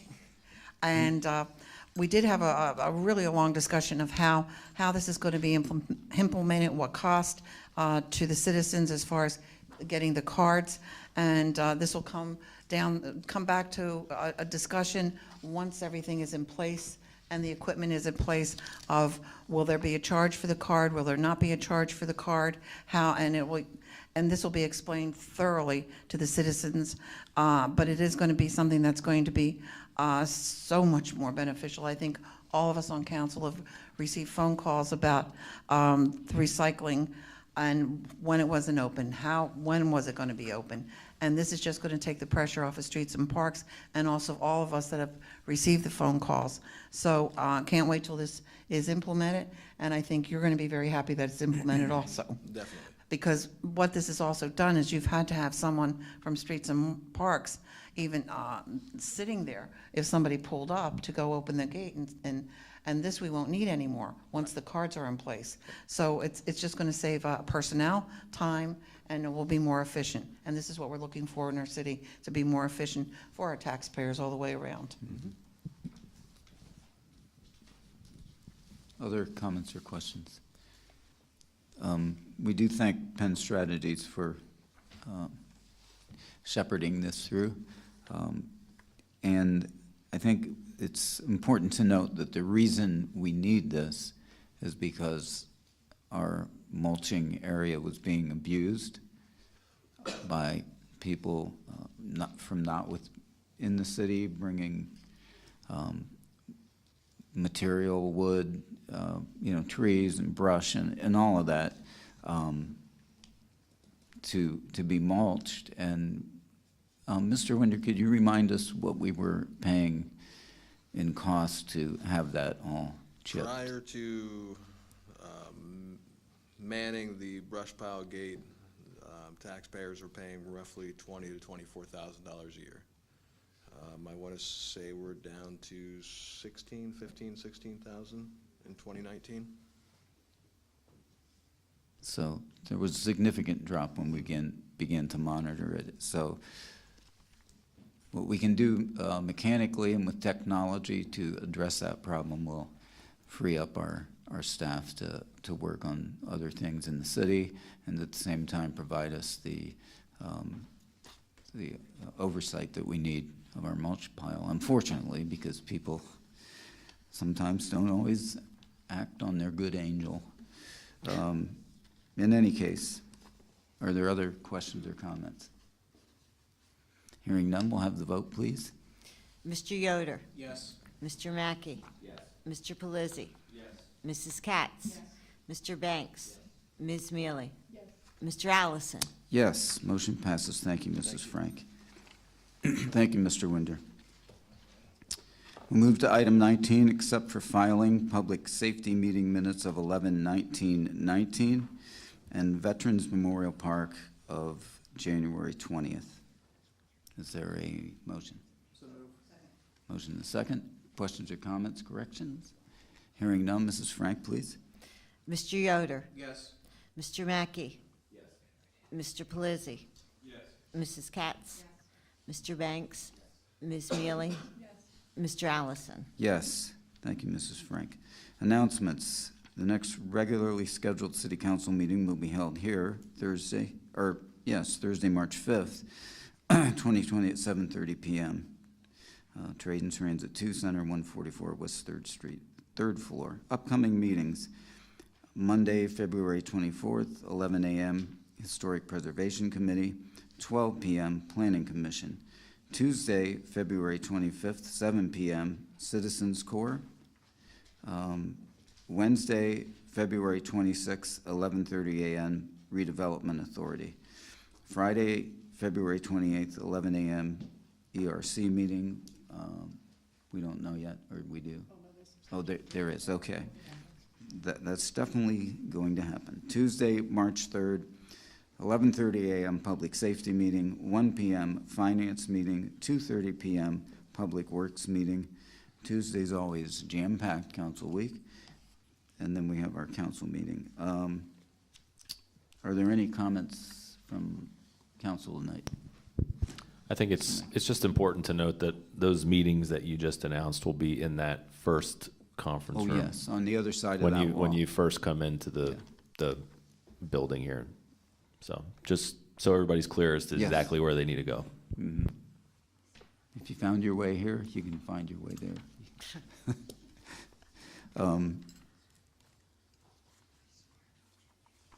Other questions or comments from council? I will.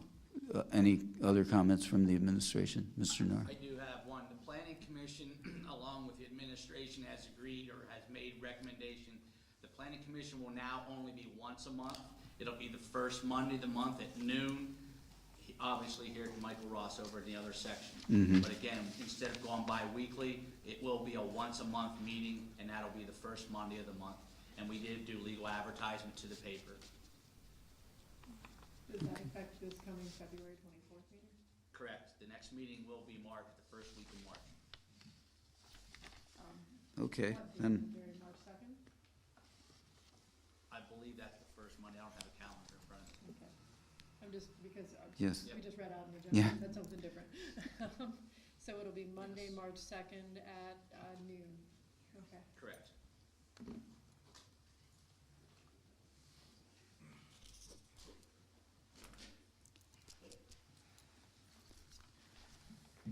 Anything else from the administration tonight?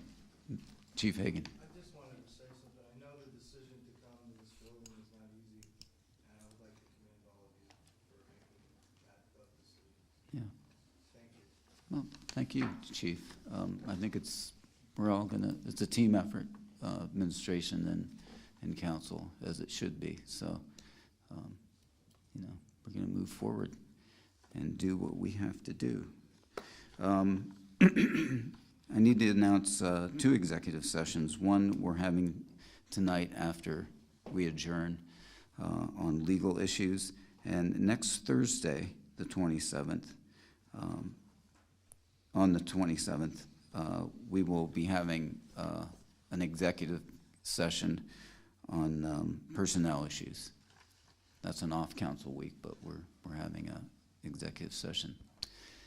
Pardon me? Yeah, the time doesn't matter. Yeah, it's an executive session.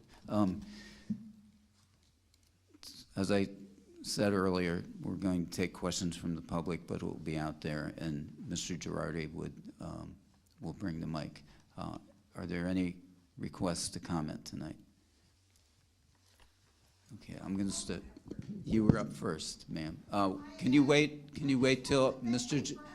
Hold on, Gretchen. They're bringing you the mic. They're putting you live. They are? Yeah. Oh, Good, thank you. ma'am, could you give your name and address, please? We need that for. Is this on? It's on.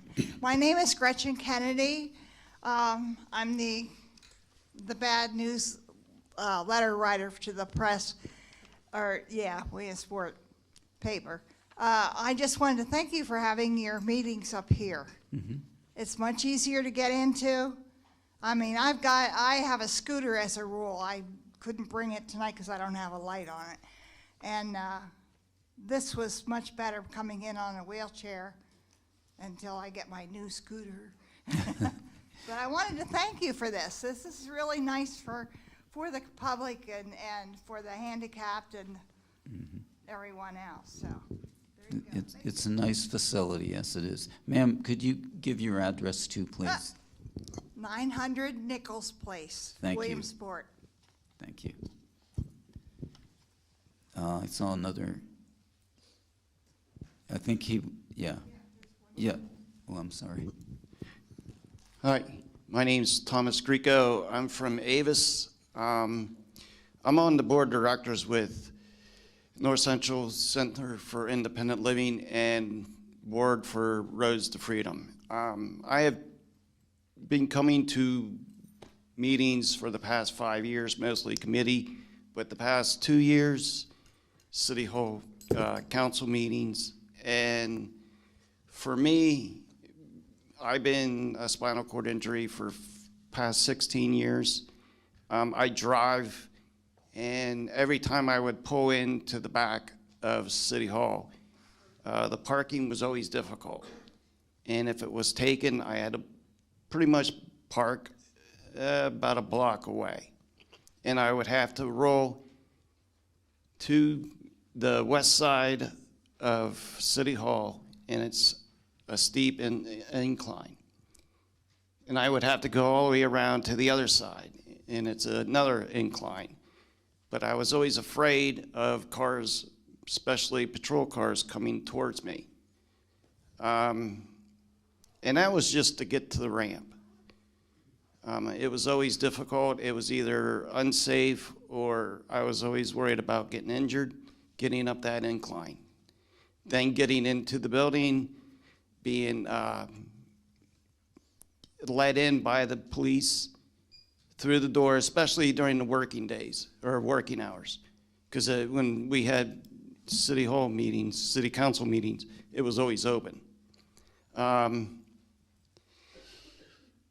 Coming here, I wasn't really sure where this place was, so I took a couple laps around the block, and I found out that the parking, all the parking spaces were ADA compliant, van accessible also. And I actually parked furthest away from the main entrance so I could see how easy and safe it would be to get to here. And I didn't run into any barriers like an incline or getting buzzed in, or it was just simple. It was well lit. I got in, came in, the space is amazing. I'm just surprised that it took this long, but I am grateful that you guys chose to move the meetings to here. I know it was part of the public, and it was tensions for a few times, but hopefully this isn't temporary. I mean, hopefully City Hall, once it gets updated, that's ADA compliant, the whole building, just not the parking, just not the incline, just not the entrance, the elevator, emergency lighting, in case of that happens. I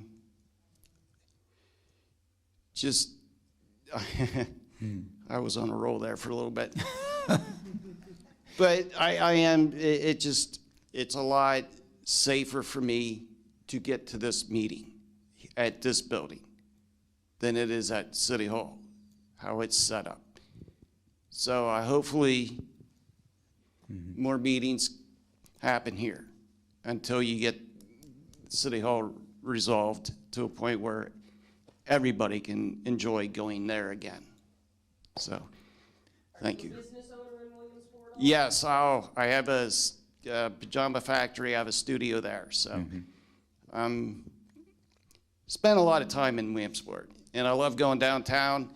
Hopefully, more meetings I come to, more I can address and educate everybody on easy and safe accesses to businesses downtown, because quite frankly, I like to spend money and I like to eat and enjoy downtown. So, well, I guess that's it. Okay. Thank you. Well, thank you for your input. And I just want to note that the reason we say temporary is because internally there's a move on to investigate all our options. So we don't know where we're going to end up, or what that's going to look like right now. So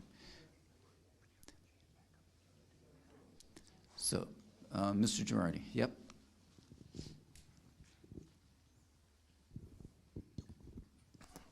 Hi, I'm Dan Manifold, 1015 Hepburn Street, Williamsport.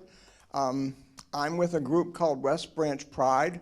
I'm a little nervous. I've never spoken to City Council before, so forgive me on that. Our group is a new group. We've only been in existence about 6 months.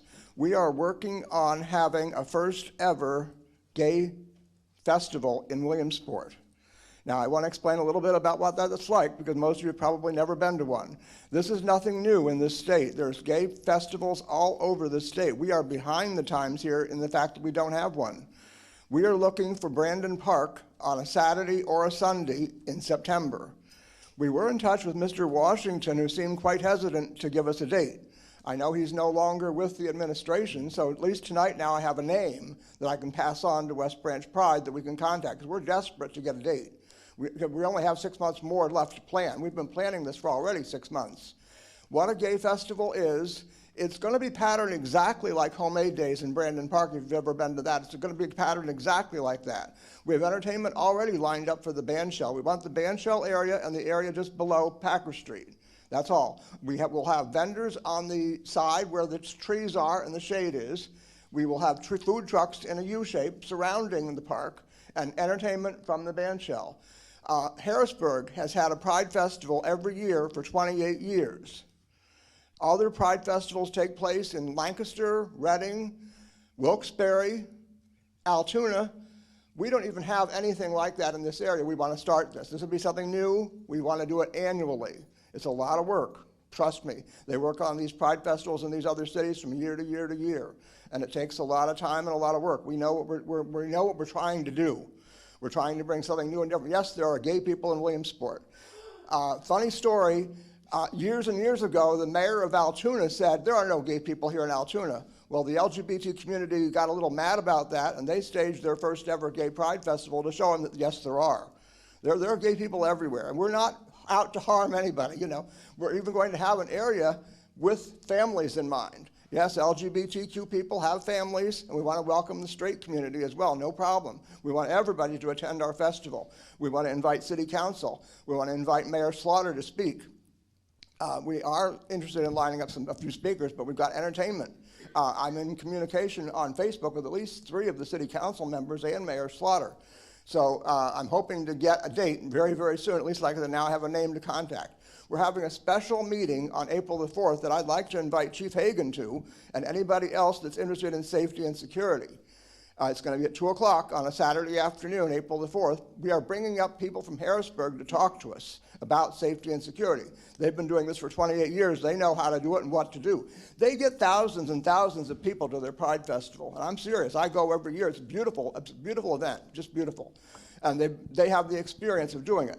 So we're bringing up people to speak to us on April the 4th to help us out on safety and security. At our meeting this past Tuesday night, we appointed a safety and security director. We're serious about this. He's going to establish his own committee to work on safety and security. The people from Harrisburg are going to come up to help us on safety and security. We realize we're going to have police there too as well, because we know we're going to get religious protesters. We've already received 2 churches that want to have display tables. We have 2 churches that are very favorable to the LGBT community in this area, and there's going to be more. We know other organizations that want to have display tables, other organizations and vendors that we can't even invite yet because we don't have a date. We have 6 months left to get all these people organized and get a date. We need a date desperately. A Saturday or a Sunday in September is what we're looking for. The reason we chose September is very interesting. All the other Pride festivals take place in June and July, and we didn't want to compete with them. State College is having their first ever Gay Pride Parade and Festival this year in June. So we are centrally located here in the state. There's nothing else like this anywhere around. Like I said, I mentioned the cities that are involved. We're centrally located, and we don't have anything like this for our LGBT community. We know that we will get the people from Harrisburg and other areas to come to our festival because we go to the festivals in the other areas of the state. I'm most anxious to get up to state colleges this year. They're having their first ever, and that's very exciting. We want to have our first ever this year as well in September. We also chose September because we want schools to be involved. We know that there are GSAs, which stands for Gay Straight Alliances, in at least 4 school districts in Lycoming County, at least 4 that we know of, maybe more. And there's gay groups on campus at both of our colleges here in the area. We know that. We want to invite them all. That's why we chose September, because they're the future. We want to keep this going. Most of us in West Branch Pride are a little bit older, and we can't do this for very much longer. So we want the younger people to come in, see what we're doing, and take over.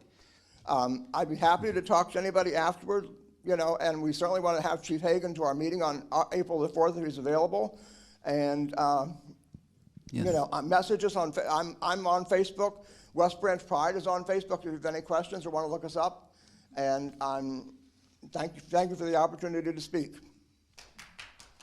I just wanted to say one thing. Mr. Manival, I want to address one thing about the process. And I had been myself contacted about this before, and the problem has been,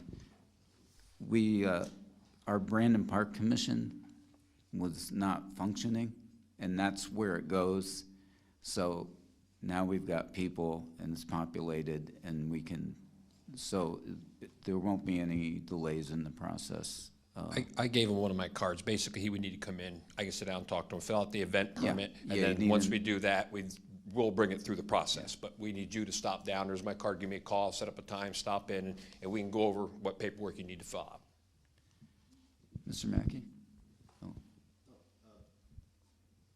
Well, Mr. Manable, could you just tell us the location of that meeting on the? Christ Episcopal Church. Christ Episcopal Church. Okay. That's one of Thank the you. churches that supports us entirely.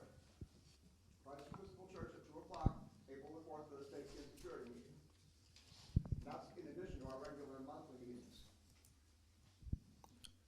Well, that was my first question. My other comment, Mr. Manival, we know each other outside of here. I am the city council rep for the Recreation Committee. So if you have any questions that you think I can help you with, just let me know. I have my card here, and we can talk after the meeting. Yeah. I'll forward you the Brandon Park application for it. You can fill it out. I would say the third Tuesday in March would be the first Brandon Park meeting, Brandon Park Commission meeting. If we can get everything by then, they can vote on it. We can move it pretty quickly. Just one other brief comment, and far be it for me to contradict the chief, but he said that he knew that this decision was a difficult one, and I just wanted to maybe clarify that the process maybe was a little difficult, but the decision to come here was an easy one for us to make. I just want to make that very clear. Thank you.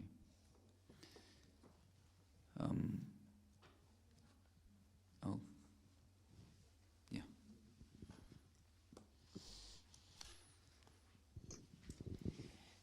My name's Misty Dion, and I'm the CEO of the Center for Independent Living of Williamsport, of North Central PA in Williamsport.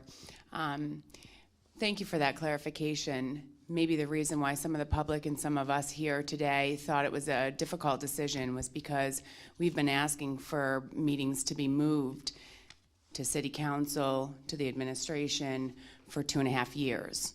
So after 2 protests and fines and everything else that I've been going through, it seemed a little bit difficult.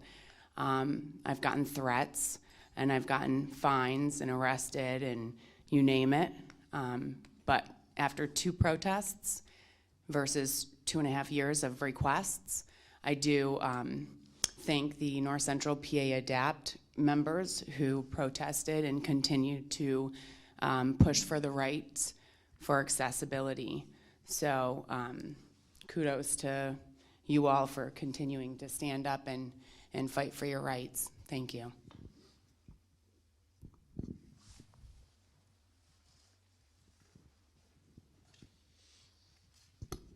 Hello, my name is Jerry Webb, 820 High Street, Williamsport, Pennsylvania. I'm with North Central PA ADAPT, and we are associated with the Rose of Freedom Center for Independent Living. I want to commend Counsel. We don't applaud you yet because we got a long way to go. We've been locked in, locked out, and locked up.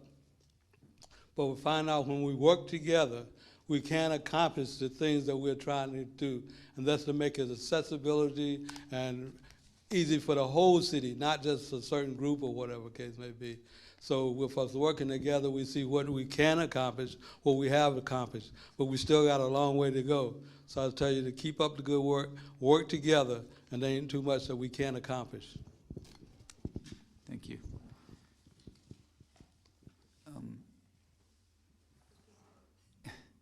Okay, briefly, ma'am. We usually don't do 2.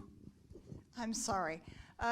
What I wanted to add was that he mentioned how hard it was getting into this old city hall, and I'm saying he forgot to say how hard it is to get out. If you're in a wheelchair, or on a scooter, and you need to get out after you get off the elevator from going upstairs to a meeting, it's impossible to get out unless you got a key and you pound on the door, everything else. You just cannot get out of the building without going down the steps. And I'll tell you, the wheels on my scooter just don't work that way. Right. Okay, thank you. We do have our executive session, so I'll entertain a motion for adjournment. Second. All in favor? Aye.